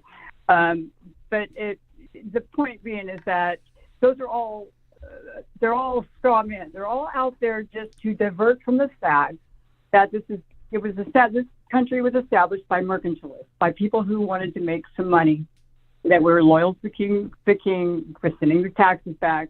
He abused his power, got syphilis probably, but anyway, abused his power. But I think the plan was even before they came. The plan before they left the homeland was to eventually break off from the king, and they did a pretty good job of faking it. But anyhow, that said, slavery was big business at that time, and this big business interest is what's going to dictate. And modern day slavery would be, working for crap wages while these CEOs make 500 times what their average employee makes. Back when Henry Ford invented the whole and automobile industry, didn't invent it, but you know what I mean. Right. Back when he did all that, he wanted to make something that his employees could afford to buy, and he never did make more than a few times, less than 10 times what his average employees made. That has grown exponentially, and over the past 40 years, literally an entire generation's been robbed of their wealth by trickle down or you would tell you it's raining economics. Right. So, I mean, we can argue these things, and these are very complex issues, but you can't make a big, broad judgment about me or anybody else or anything else without at least giving some kind of context. And I have yet to hear some context from this dude other than a bunch of gaslighting statements. Nothing of any substance. I just don't understand what his point is, other than to spew why we need to marginalize, why one group has a right to marginalize another group. Think of just the human capital that these so-called big businessmen are missing out on by subjugating people. They are blowing it in a business sense because of hate and greed and instant gratification. And that's it. And they want to cling to power. They see their power slipping. That's it. Well, that's why the Republican Party that's why the Republicans and conservatives love the obtaining of natural gas, because how else are you going to gaslight so many people without as much natural gas? That's right. Okay, well, I just wanted to respond on that, and I'll go toe to toe with this dude, if he wants to ever. But that's besides the point. Intellectually, of course. But the point being is that I didn't want that to go unanswered. Thank you for letting me do that, Liberal Dan, and I will let you go. Thank you again. Again, you're always welcome to call in. Appreciate it. I happened to see that it was you calling in, so there you go. So, again, Gibson, Joe, you don't think that people get their facts because you just don't agree with them, but you're thinking that people don't have the right facts. But that's one of the things is that you come from a place, and I'm not. I'm going to talk for a little bit. If I have time, maybe I'll let you back on. Put some stuff in the chat, though. I'll probably respond to stuff in the chat if I see it. So, mods, be a little lenient, I guess, with Joe Gibson's stuff to make sure that I can respond to it, even if it seems a little iffy. Anyway, so let's roll back to the whole CRT thing. Let's just go back to that. Because you want to talk about facts. You want to talk about it. Where do people get their facts? We go back to the whole CRT thing. And first of all, what you call CRT is not actually CRT. CRT is a law school class. It's taught in law schools. It's not something that's ever being taught in elementary schools, in kindergartens, etc. It's just not.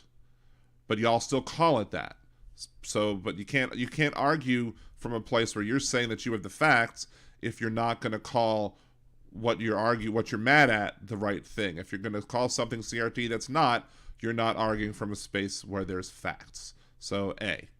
Then when I challenged you on where are these things happening, like where are their kindergartners being told that they specifically should be ashamed for being white, you could not have an answer for me. You could not present me with any such thing. And I've yet to receive an email from you or a message from you showing where part of the curriculum in a school was to tell kindergartners that they should be ashamed for being white themselves because white people in this country owned the vast majority of slaves. White people in this country perpetuated a system of white supremacy, perpetuated things like redlining and Jim Crow laws and everything. Specifically, the white people were responsible for the secession of the several states that seceded from the Union. And as we've read in several of the articles of secession, it was clearly done because they believed that the white race was superior and that the people in the southern states should have the absolute right to own slaves as property if they so wanted to. The billions of dollars of that time worth of property is what they felt that they needed to do. And then even afterwards, go watch the 1619 Project on Hulu. I finally finished watching it. It was amazing. It goes into all of the other things that were done, like how sharecropping was just slavery light, because you had to use like the share, you had to, from the money that you got from the share of the crops that you made, you then paid overpriced goods for the stuff that you had to use to survive, plus paying off the interest rates. You never got out of debt, so basically you were stuck there. So, and then again, you have all the other racist institutions, again, like redlining, I never learned in school about the bombing of Tulsa. No one's ever taught that. It should be taught. Why? Because it was an important part of history. You had a vibrant, healthy economy that was called Black Wall Street, because you had all of these businesses that they're doing well, and the white people did not like that there were black people who were being successful, so they went in and attacked. And this is a fact. This is what happened. That fact should be taught in schools. If that fact is not taught in schools, you are not teaching the complete history. And teaching that fact in schools doesn't then say, oh, well, you as white people should be ashamed of you yourselves because you're white, but we should all know the history that has been done in this country that has perpetuated a system of white supremacy in this country. So let's see. He put some stuff in. Let's see.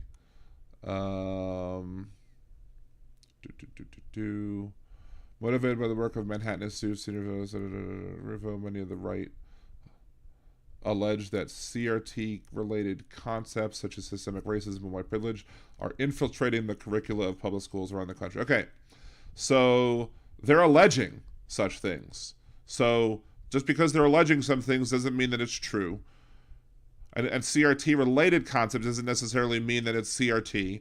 But if there's an idea like white privilege, again, it often goes by the idea that conservatives don't understand what the idea of privilege means, because you talk to a conservative, especially a white conservative, and you talk to them about the idea of white privilege, they'll be like, well, where's my privilege? I don't have privilege. I don't see my privilege. Of course you don't see your privilege because you're blind to it, but privilege is not about individual good. It's not about individual achievements. Privilege is about, on average, what you as the average white person has to do to survive in this country as compared to the average black person. How many obstacles are put in your way as the average white person compared to the average black person? Does it mean that the black person is going to be unsuccessful? You have Oprah Winfrey. Does it mean that the white person is automatically going to be successful? You might suck at life and not be able to do anything right. But that doesn't mean, but it still means that that person who is a white person is going to have less obstacles on average. So you might have obstacles. You might be able to look at another black person and say, see, I had more obstacles than this black person. That doesn't mean that it doesn't it doesn't mean that the idea of privilege is somehow false. But the idea of privilege is always misrepresented by conservatives because they don't want to discuss it honestly, because they don't want to discuss the concept as it's being presented. They want to present the straw man topic of what they think that it means or what they want it to mean so that they can attack it, so they don't have to confront the systems that exist in our society that are meant to make people be subjugated or be disenfranchised or be marginalized or whatever. You had cases where, like, like sometimes it's just so frustrating trying to explain it all simply because of the fact that you're always getting kickback or pushback from Republicans and conservatives who just don't want to deal with the idea that, yeah, maybe there are some things in our society where, you know, white people and black people are treated differently on, and maybe we should change that. Same thing for gender. Same thing for size, like thin privilege versus being overweight. Same thing for being different ethnicities or what have you. Used to be that way back in the day, Italians were not viewed as being as good as other white people. But because they look white, they eventually got incorporated into the whole, hey, you're white. Cool. Welcome to the club. And so the idea that we shouldn't be discussing systemic racism in public schools. Now, I'm not going to say that, now I don't believe in kindergarten they're going into systemic racism and white privilege. You know, maybe in high school they might be discussing these. Now, there was the AP course that was in Florida that was an optional course that wasn't required to be taken, but that you could take if you so wanted to, that DeSantis had a cry about because it wanted to talk about things that are all things that are part of the black community, even certain segments that Ron DeSantis is uncomfortable with. By the way, I do think there should be a drag queen called Rhonda Santis, and I think that would be awesome. Should follow Governor DeSantis everywhere he goes, just to, you know, make him uncomfortable, because, you know, apparently, you know, even though we've had people dressing up in drag for decades and it's never been a problem, now all of a sudden it's a problem. Side note, anyway. But yeah, there's nothing wrong with discussing systemic racism in, like, high school, because there are systems of systemic racism.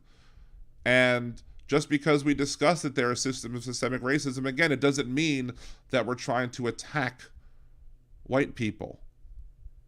Because again, a system of white supremacy doesn't, like, we live in a system of white supremacy. That does not make me a white supremacist because I'm white. And that's maybe the disconnect that I think a lot of conservatives have, is that by calling out white supremacy, that we are somehow calling all white people racist. And that's not the case. And unfortunately, there's a lot of, you know, Donald Trump said he loved the poorly educated. There's a lot of reasons for that. There's because there are people who lack critical thinking skills. I'm not saying that this is you, Joe, but I'm saying there's a lot of conservatives who do lack the critical thinking skills to be able to understand that, or who can be easily manipulated into believing that if I say that there's a system of white supremacy in this country, that and a conservative goes, well, see, liberal Dan is saying that all white people are racists or all white people are white supremacists because we live in a white supremacist country, then they'll be like, oh, well, it sounds right, so I'm going to hate liberal Dan now because he's doing that. No, I'm not saying that at all. It's another straw man argument that is presented as a way to, so that people don't have to confront the realities that people face in this country. And we should be confronting the systems of oppression, the marginalization that takes place still to this day in this country, because they don't want to. Because the worst thing that can happen to anybody, according to the eyes of many conservatives, is that you're called a racist, or that they perceive that you're calling them a racist. Like, they don't even want to, you know, even if they did something that might have, or supported something that might have been harmful to black people in the past, they don't want to ever admit that it was wrong, because then they have to admit that somehow they did something that was bad. I've done bad in the past. I'll admit that I've done bad in the past. I'm always trying to make myself be better. I'm always trying to better myself, and it's always about self-improvement. But like, for example, you bring up the bottle of water law in Mississippi and part of SB 202, not Mississippi, in Georgia, SB 202, that basically denied the ability of people to hand out water to anybody waiting in line.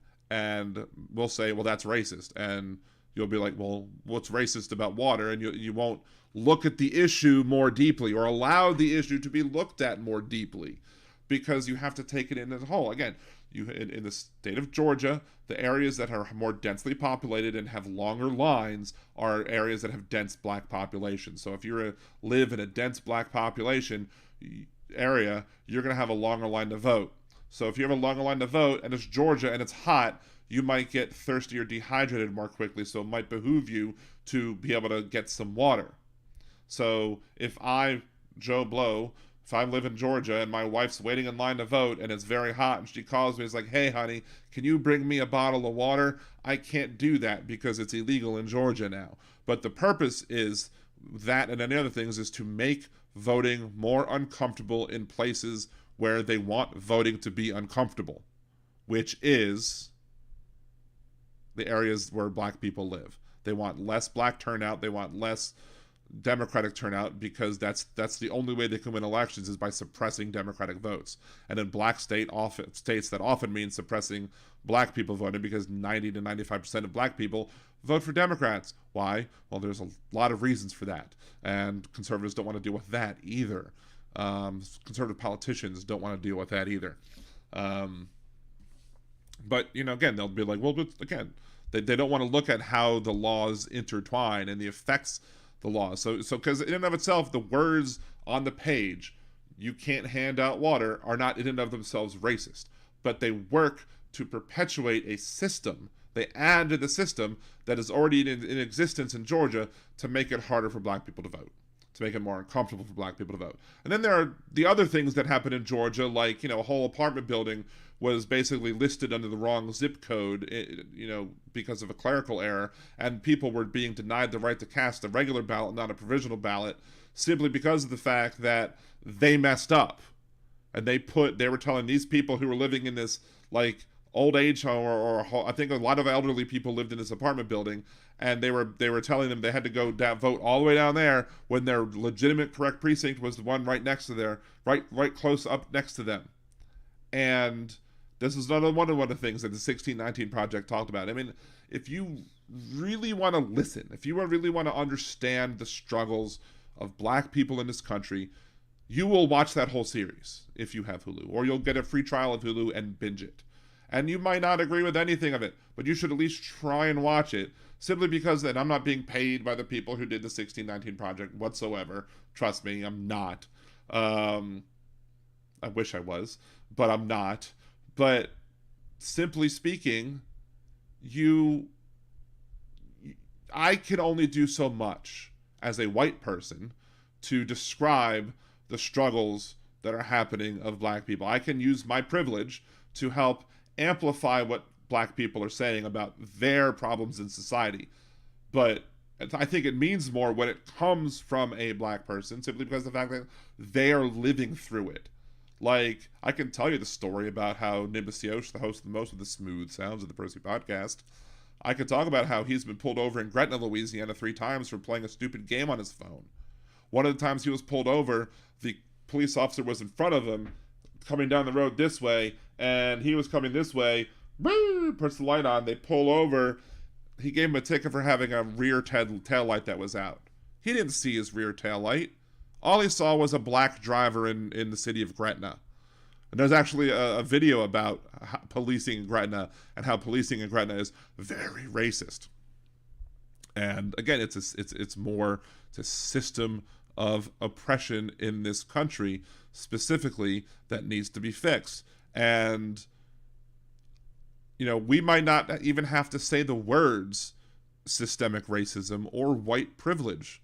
We could talk about the things that cause those things. We could talk about how for years black people have dealt with discrimination and marginalization. There are people whose grandparents are alive today who still got hoses turned on them by the police. There are people who remember not being able to sit in the front of the bus.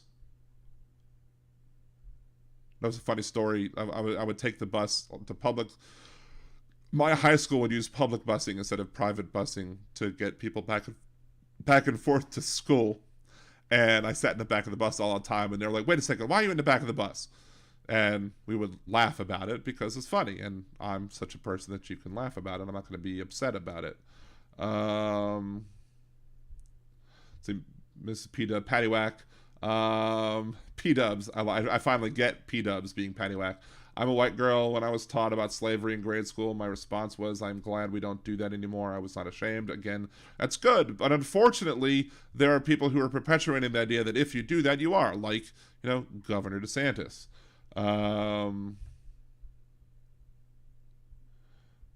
Driver's license is a privilege. Let's see. I'm not average, unorthodox. It's scanned all the way down. Darn it. I missed a bunch of things. Let's see. Let's see if I can go back up.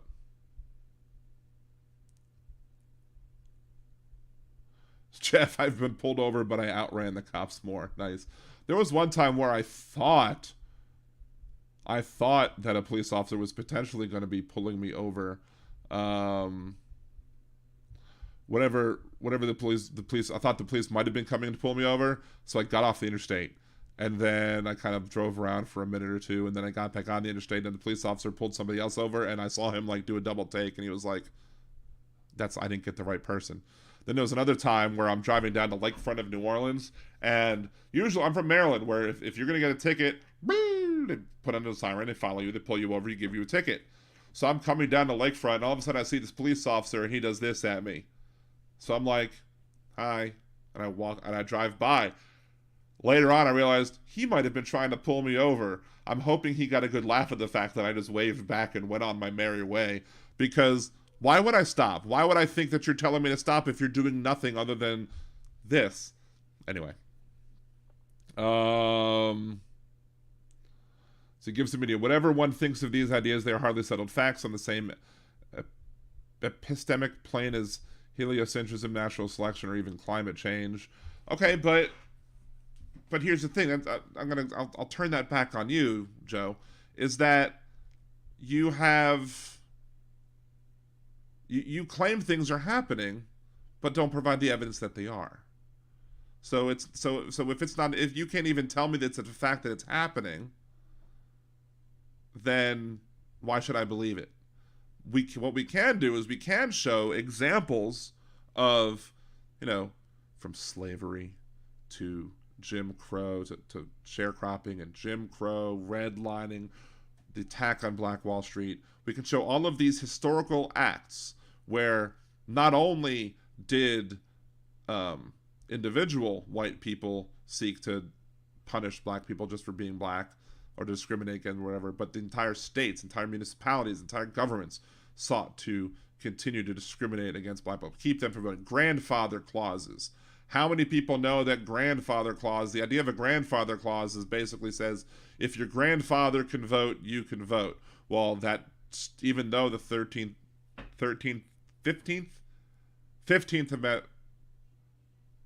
Amendment, I think, or 16th, which one? Whichever, 15th or 16th, whichever one gave black people suffrage. The grandfather, even though that was passed, they used the grandfather clauses as a way to prevent black people from voting. They also did, literacy tests and poll taxes or whatever, which is one of the reasons why I disagreed with the North Carolina law that would have charged $5 for an ID, because specifically, you're not allowed to charge a poll tax. So if you're requiring a payment for a voting ID if you don't have a driver's license, then guess what? That's poll tax, because you're now requiring a payment to vote. And you might say, oh, well, that's just $5. Doesn't matter. The Constitution does, again, just as I talked about John Roberts earlier, when John Roberts said that he, was worried about the cost of what, it doesn't matter what the cost is. Matter, can the president do the act or can the president not do the act? The prohibition is a poll tax. So if there's a poll, doesn't matter if it's a penny or $1 or $5 or $100.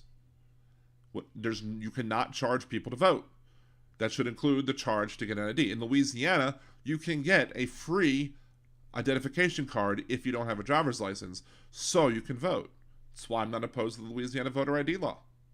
Simple as that. Let's see. P-dubs, because right-wing media made scary story to freak mothers out and groups out. See. Scroll down. If my child stole or my uncle killed, it's not my shame, but it is my debt to change it. Exactly. That's one of the things I did want to say earlier, and thank you for reminding me of that, Elizabeth, because I did want to say that if I can sit here and say that we have a system of white supremacy in this country based off of facts and then inferences you can make off of those facts, because you're allowed to make inferences off of facts, and so I'm not going to tell somebody that they should be ashamed for being white just while we live in a system of white supremacy.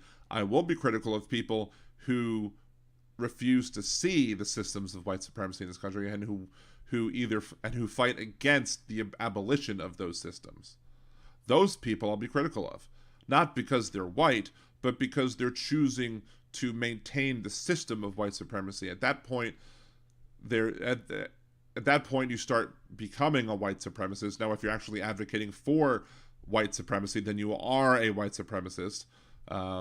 But if you're going to vote in a way that maintains the privileges that white people have, that maintains the system of disenfranchisement in this country that has been passed along generation to black people, then guess what? You are supporting white supremacy, and I would hope that you would want to change it. But unfortunately, you say those things to many conservatives, and many conservatives get all taken aback. Like they think you're being accusational, and when they become they're accused of something, their immediate idea is to retract and to reject what's being spoken of, and to not want to participate in any sort of discussion and fight back, because how dare you accuse them of something bad, even when you're not accusing them of something bad. You're just saying that this society is promoting this bad things, and maybe we should work together to stop it. See, another thing about it, I don't remember much about the Civil War and slavery being taught to us in school in the 80s and 90s until I got to high school. I had one teacher who taught us about it. I went to a parochial Jewish day school from 1st to 8th grade, and we did learn about Rosa Parks and Martin Luther King. We would have somebody who would always give the Dr. Martin Luther King speech. So there's that.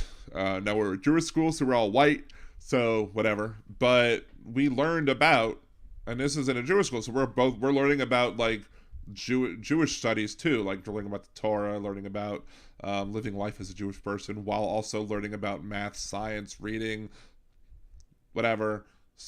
Then plus also learning about history, and then in that history we did learn about, because there's a tight coupling there between Jewish people and black people in this country, and the struggles that a lot of the shared struggles that we've had. There's a lot of disparate struggles that we've had, but there's a lot of shared struggles as well. A lot of times that black people and white people have worked together to help each other. Like, for example, when black people and Jewish people work together, I should say, a lot of the people who were scientists in Germany who couldn't find jobs in America were given jobs by HBCUs.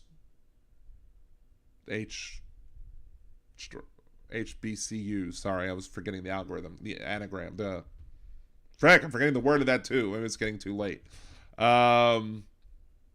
So anyway, yeah, they would give those people jobs as professors at the universities to help them escape Nazi Germany. There were white people who stood right there behind Martin Luther King fighting for that. I want to say that the civil rights workers that were killed in Philadelphia, Mississippi, I think at least one of them was Jewish. Maybe all of them were. I don't know. But I think at least one of them was. I can't say for certain that it was all three. But again, there's still a lot of stuff that's sorely lacking in this country when it comes. Because even though all the stuff I did learn about, I didn't know about redlining till way after high school. I didn't learn about the attack on Tulsa and the attack on Black Wall Street till way after high school. There are a lot of things that I was never taught. And I don't know if that's because there just wasn't enough time to teach it, but they should have had time to teach some of it. I mean, the idea that they wouldn't give loans to people in certain neighborhoods that were demarked by red lines, I mean, that's another one of many systems of oppression that exist. Oh, Alarasia laughed at me, but I don't remember why. I don't remember what I said at that point to make you laugh, so you'll have to let me know, I guess, later on in the chat what it was that made you laugh.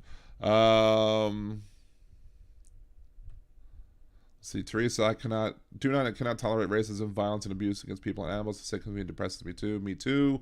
Also depresses myself as well. Martha Floyd was her name. She almost lost her job for showing us the movie American History X.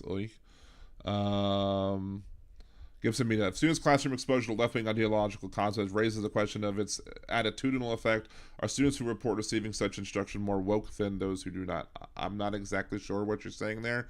Are students who report receiving such instruction more woke than those who do not? I mean, what do you mean by woke? That's the first thing. I know everyone's going to moan, but let me bring Joe back on, just to answer this one question. Define woke to me. Oh, he hung up. Was that just perfect timing? Did you not intend, or do you just not want to answer the question? Because that's one of the things. That's one of the other, I think, strawmans that are like, the definition of woke is, basically somebody who understands that there are systems of oppression in this country and who want to fight against them. So to me, that white supremacy exists shouldn't be a left-wing ideological concept. It should be just something that is understood, that this is something that still exists, and it should it should be taught about. Like, why is it left-wing to teach about that? That's the thing. That maybe that's a view of right-wing, or a what's the word I'm looking for? That is a criticism, for lack of a better word, of modern-day conservatism, that these ideas of fighting for equality, ending marginalization and oppression, trying to look at the root causes as to why these things still exist today. If that's left-wing, is that saying that the right wing wants to bury their head in the sand? Is that an admission that the right wing wants to just maintain those systems? Like, to me, that's what it sounds like. See, Eggoff Twitler, Ron DeSantis is power hungry and fear that Southern white folk have some serious guilt. See, Vincent Owens, more good than bad in America, just need to get them all to vote. Just don't be best. Yes, be best. Cultural witness is lost when we don't embrace our similarities and differences and learn and exchange ideas. Yes. So let's see. Gibson Media says students will see white people as ultimately responsible for the creation and persistence of racial inequality, and this is why. Okay, so here's the thing. This is the problem that conservatives seem to have with teaching of this, and I think it's based on a falsehood. It's based on a false idea that just because you teach people that the people who were responsible for these atrocities were white, it doesn't mean that all white people are responsible for the atrocities. Again, it's a failure in logic that needs to be rectified within a lot of conservative thought these days. That just because you bring up that it was white people doing the majority of this stuff, I mean, are we going to deny that everybody who signed the Articles of Secession of every one of these states was not white? Do we ignore that? Why should we ignore that? Why should we ignore that the people in the South were fighting to maintain a system of white supremacy? within their borders. Why should we not bring that up? Like, if somebody is taught that this was something that was done by white people, like, why would then, I don't understand why that would cause somebody to feel upset for being white. Why they would feel guilt for being white. The idea of white guilt is a racist idea. Why? Because the idea is usually, well, you only feel the way you feel that way is because you only voted for Barack Obama. Someone told me once, you only voted for Barack Obama because of white guilt. I'm like, no, I voted for Barack Obama because of the people of McCain and Romney. I thought Barack Obama would be a better president. And the idea that it could only be because of my white guilt and not because I felt he was the most qualified with the best ideas, that idea in and of itself is racist, because you're telling me that there was no reason for me to vote for him other than me feeling guilty for being white. I mean, there are plenty of black people I'm sure I wouldn't vote for president. Like, you know, well, if Herman Cain was still alive, Herman Cain, if he ended up getting the nomination in 2016, I would not have voted for Herman Cain. It had nothing to do with his race, and it's everything to do with his policies. Same thing with Obama. I mean, is it cool? Was it nice that we actually finally elected somebody who was black in this country as president? Absolutely. It was a great big step.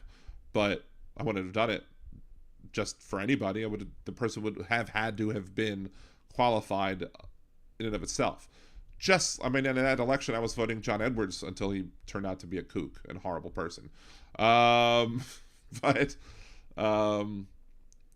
Like, it was funny, in that election you had Barack Obama speaking, and he was like, you have three people in this election. You have me, a black man, you have Hillary Clinton, a woman, and then you have John. And John was like, what the hell? Why can't I catch a break? Well, but again, if John Edwards would have had better policies and would have stood out better, maybe he had a chance to win. And then maybe if he wouldn't have been a horrible person, then he would have had a chance to win. But unfortunately, he ended up being horrible. All right. Who's this? Hello. It's me. Wes. How you doing, Danny? I'm doing great. Yep. I figured it was you. Wanted to bring you on for a second. But yeah, are you proud of me that I won the karaoke contest? I think you're wonderful. You already know that. But anyway, what I called about was mostly about cultures and even vocabulary. Because when I was a kid, I was not supposed to say cool. Why? You know, and it was, I don't know, some sort of an appropriation from the black culture or something. You know, it was just something that they tried to train out of us. Or you weren't, you know, same way with woke. It comes out of an African American culture, and saying that, you know, there are some woke white people that understand where they come from. Right. But jazz and rock and roll, and even all the way back, you know, for the appropriation of black music into classical music was so looked down upon. You know, they're just using somebody else's songs to, you know, to mix it up a little and saying, oh, this is American music, when it was really mostly European music still. Well, it's interesting, though, because it's interesting you bring up there was another episode on the 1619 Project on Hulu that was discussing music and how black music has progressed through the ages or whatever, and how people have been appropriated. And it's interesting because there's people who appropriated, who did things and used other people's works and not giving them credit and profiting off of the work of black people, which is what appropriation is. But then there are other people, like the Beatles, for example. Like Smokey Robinson had an interview about the Beatles, and Beatles sung a lot of songs out of Motown, and Smokey Robinson was like, we would not have been as successful as we were had it not been for the Beatles. But that's because the Beatles would give credit. I mean, they made money, but they would also give credit. They would basically say, "Hey, go listen to these people because this is their music that we're singing." So most of the time, you know about "He's So Fine" and "My Sweet Lord." Yep, same song. There was no way to get around it. Right. But who has the most money is the one who pays. Yep. But Irving Berlin and George Gershwin were wonderful people at bringing just enough of that African American into kind of a Western country culture type of thing. And they were the first to mix it up, and they weren't not even black. They weren't, they were Jewish guys. Yeah. Well, there was a funny story about Irving Berlin. I might have said this before, where I was watching Jeopardy one time, and there was a question was like, this person had a #1 hit in these decades. It was like 5 decades, and I was like, I don't know, who was Irving Berlin? And the person I was dating at the time was like, who the hell is Irving Berlin? And then they came around and they gave the answer. And the answer was Irving Berlin. And she looked at me like I was ridiculous because how would I know that? How could I possibly guess that? But it was just a educated guess and thinking who has been a composer, because they said what composer, who is a composer who would potentially be around for all of those decades. Another interesting thing I learned the other day, Burt Bacharach passed away, and I sang one of the songs that there was like an 80s songs that was produced and produced by him. I forget the one off the top of my head, and that's the one I did in karaoke before the cruise. But I was looking up songs to potentially do in karaoke, because a lot of times when somebody passes away who's involved in music, I like to try and sing one of their songs. Turns out that Burt Bacharach worked on projects with like Notorious B.I.G. I was like, I would have nenever known that if it would have been for his band. I had no idea that Burt Bacharach worked with Notorious B.I.G. But again, Wes, thank you for calling his songs were. Yep. I appreciate you a lot. I have some more stuff I want to get to in the chat before I end the show, and we've been going a while. We might still do a 3-hour show. We might make it 3 hours, but love you, Wes. Thank you for calling in. I appreciate you a lot. Wes, back at you, Danny. Thank you so much. Wes, one of the Liberal Dan Radio patrons, one of the people who has bought me a cider. Patreon at liberaldan.com, or go to liberaldan.com and click the Buy Me a Cider button.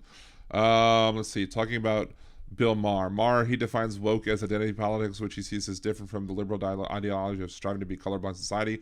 Race does not matter, which is 2 interesting points on that. First of all, I've gotten sick of Bill Maher because there's been a lot of times where he has acted like a boomer. He's trying to be Joe Rogan light sometimes, I think, because he wants to be different. I don't know. But the problem, there used to be this idea that we should be colorblind. That used to be the idea.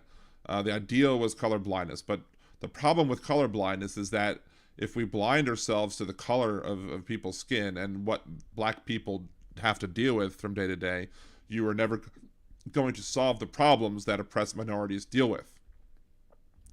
So that's a problem with being colorblind. So nowadays, liberal ideology is not necessarily that we should strive to be colorblind, but that we should recognize the fact that we have there are societal differences in this country that make it so that people who are not white have disadvantages on average. John Deff, every time I hear a Maher quote, I realize again why I don't like him. Look, I used to watch Bill Maher like religiously. I used to watch him religiously, but then he started just getting Jump the Sharky sometimes. I mean, I used to watch Politically Incorrect, then I watched Real Times. I watched a bunch of his stuff, and I think he's jumped the shark at this point, unfortunately. To Daily News. The 1619 Project is an academic project, so have a... What? Daily News? First of all, hey, Daily News. 1619 Project, an autopsy. It's from the Cato Institute. Well, I'm just talking about the 1619 Project Hulu series that I recommend that people watch because it goes through over historical things that you may or may not have known. And yes, it's the 1619 Project documentary on Hulu is from the same people that brought you the 1619 Project that was from the New York Times or whatever. And of course, Donald Trump talked poorly about it because he wanted I want the 1776 Project. I think we should talk about everything great in this country. But then again, it's because Donald Trump likes to whitewash things. He likes to downplay things. He likes to sugarcoat everything. He doesn't want to talk about the negative. He's a big spin meister. I'm going to say perfect, but Cynthia, MTG and the horse walk into the bar. Bartender asks why the long face is hilarious.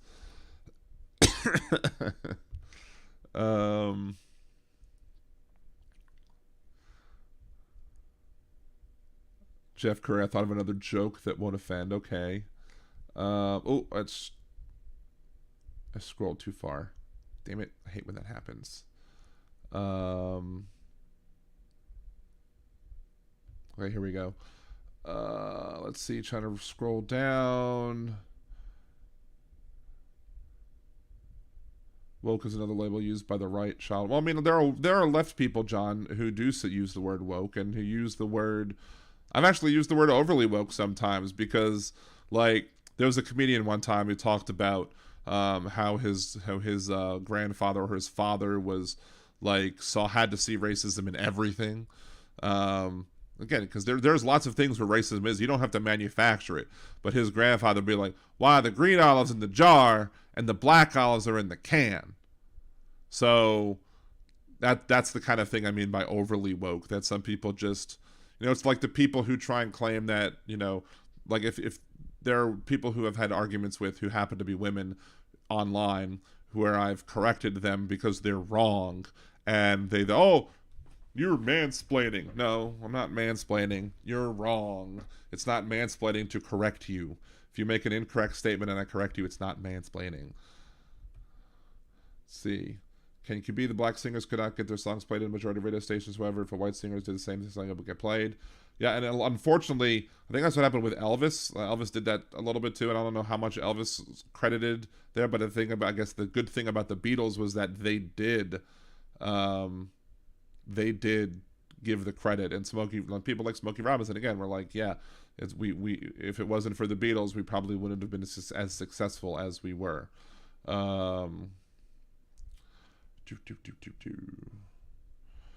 Respect went out the window with Trump, much like Rasputin's generals and such.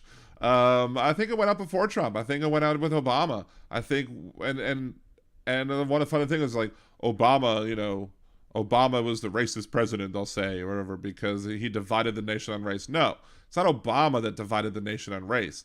Obama was elected, and the racists came out and were angry that he got elected and started dividing the country on race more than it had been, because it always has been divided on race since its inception. It's just the degree of that division, which has fluctuated from time to time.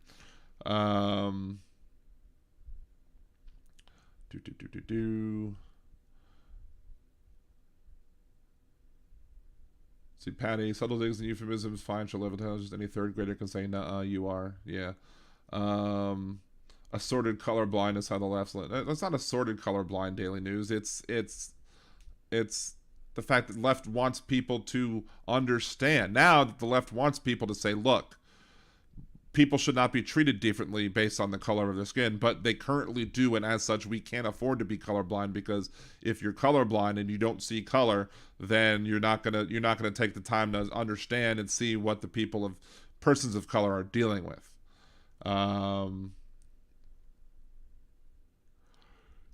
Maher did some crap movie about cannibal women back in the 80s. I've seen that. I've seen some of the Bill Maher movies. They typically sucked. Let's see. Daily News, you think I would steer you wrong? I mean, I'll check it out if you want me to. Hulu is Hollywood. Well, I mean, it's Disney. I guess Disney is in Anaheim. Or Orlando.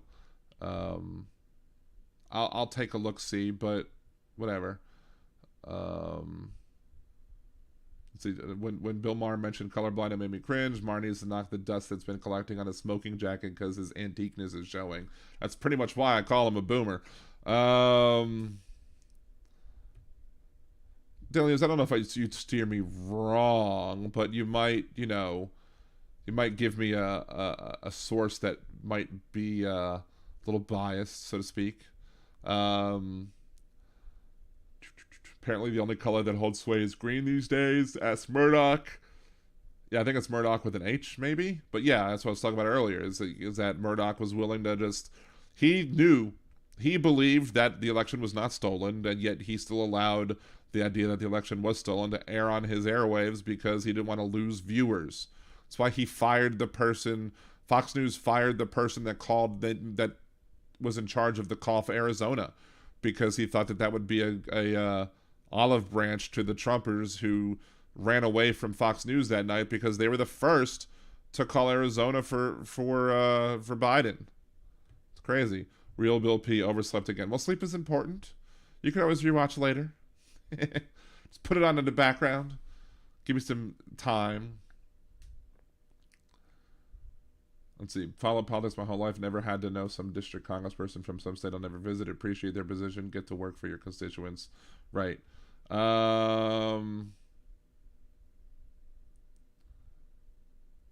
I watch the Bill Maher and Jake Tapper interview? I don't think so. liberaldanradio@gmail.com if you want to forward that to me, if you have a link readily available. Bill Maher has found a sort of incel moderate niche. Yeah, kind of like, again, he's like kind of like the opposite of whatchamacallit. The guy. I said his name before, and now I'm blanking on the freaking name. Hey, Julie. Thank you for coming back. Appreciate you. Let's see. Wes drifted off for a minute after Hal. I missed Hal by like 2 minutes. I think Hal's stream stopped 2 minutes before I logged on to YouTube or whatever. What the heck is everyone typing Bill Maher and is inadvertently typing my name? That's hilarious that Bill Maher highlights your name. That's crazy. I'm not seeing it because of... No, not Milo, Jam Chaser. Joe Rogan.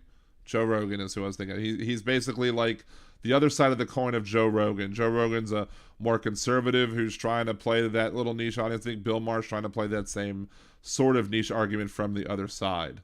So you just did it to yourself. That's kind of kinky there, Bill.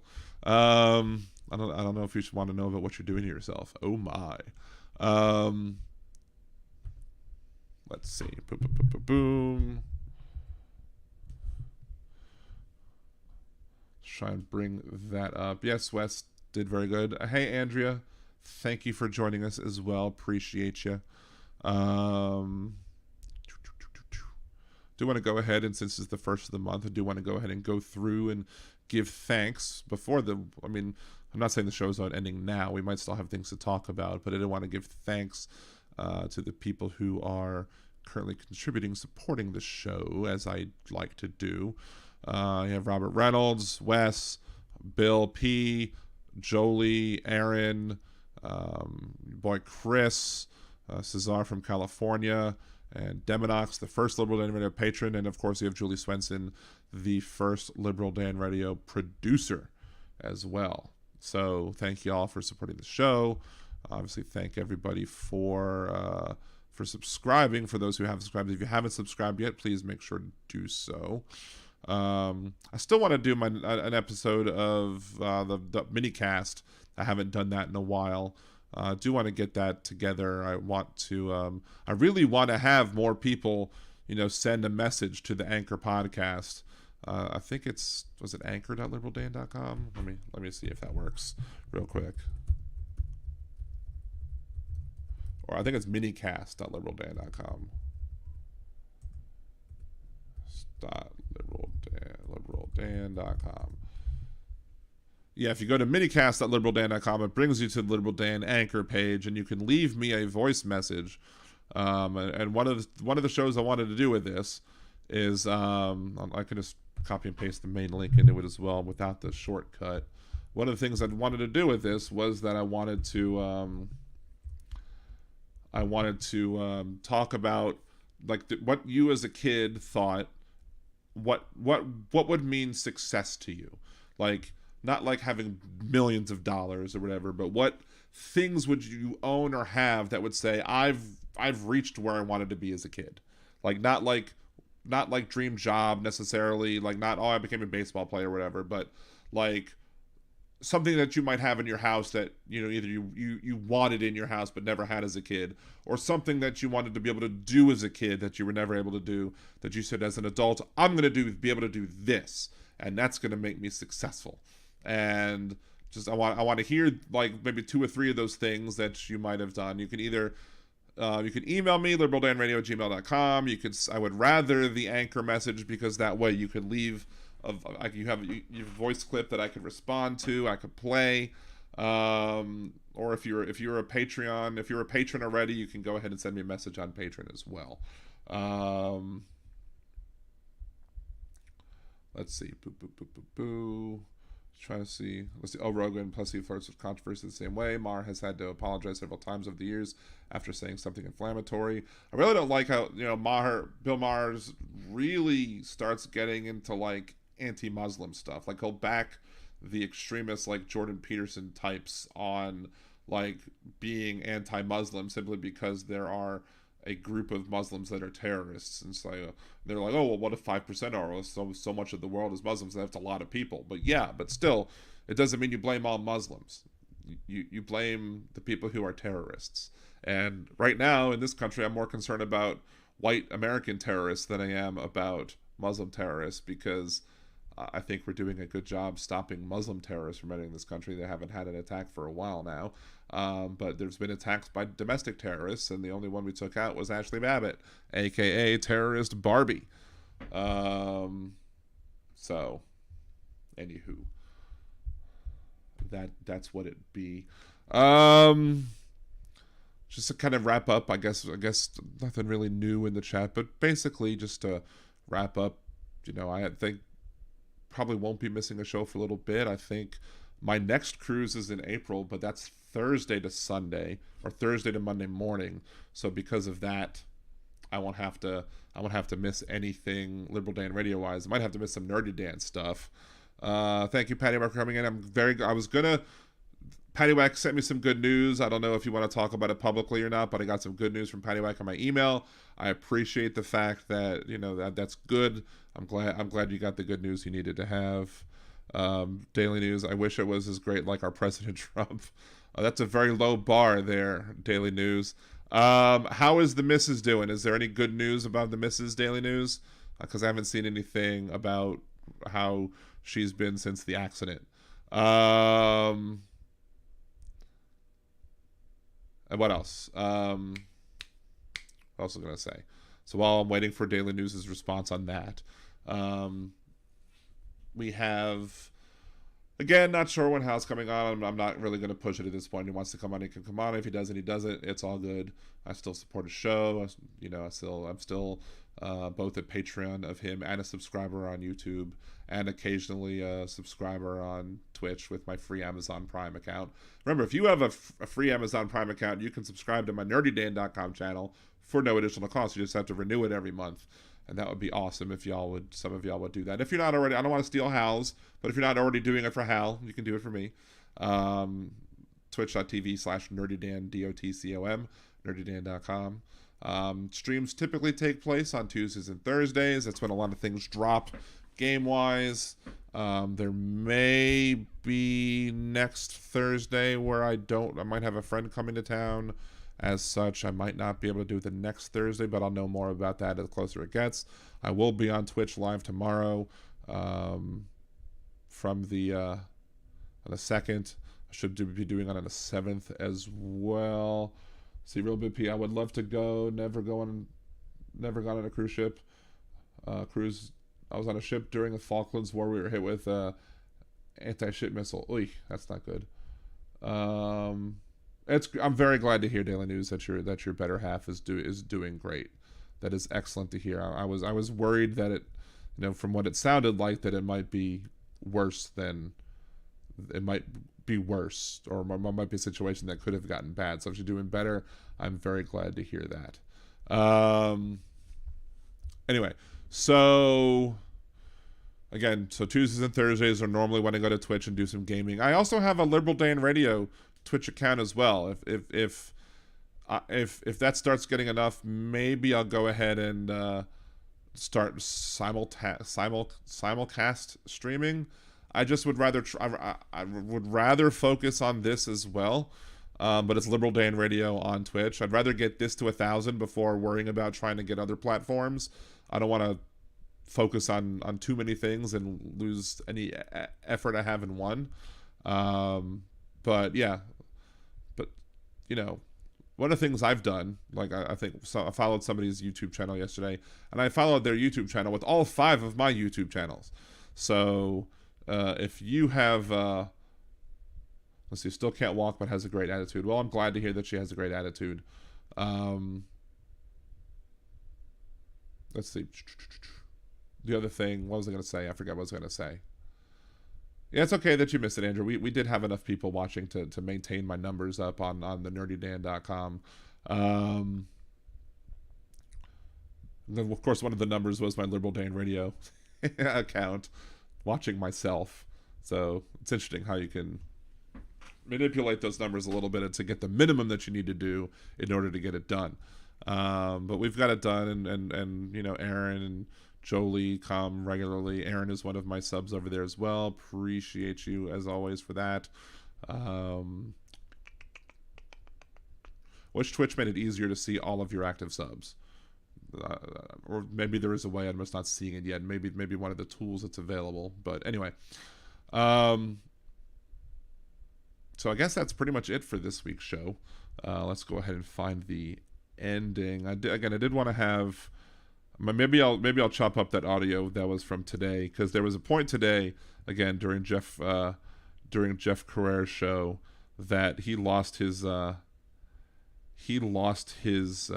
phone call or whatever. His signal dropped, and as such, me and him had to go and start debating without a moderator, which was amusing. So you could see it on WGSO.com on the Ringside Politics show for March 1st. It's about 10 o'clock, so you don't have to listen to the whole thing. It's about 10:15, between 10 and 10:15. You're staying until Dan says adios. Well, I just said adios, but I'm not really saying adios yet. But we're going to go ahead and end the show now. This is, again, the end of this week's episode of Liberal Dan Radio, Talk from the Left, that's right. We will be back next Wednesday, 8 p.m. Central, here on YouTube. Liberal Dan Radio on YouTube, also on blogtalkradio.com/LiberalDan. And if you want to support the show, patreon.com/LiberalDan. Buy me a cider, send me some Venmo, all that good stuff. Follow me on Twitch, twitch.tv/nerdydan.com. And that's about it. I'll be live on Twitch tomorrow as well, Thursday. Until next time, this is Liberal Dan Radio. Talk from the left. That's right.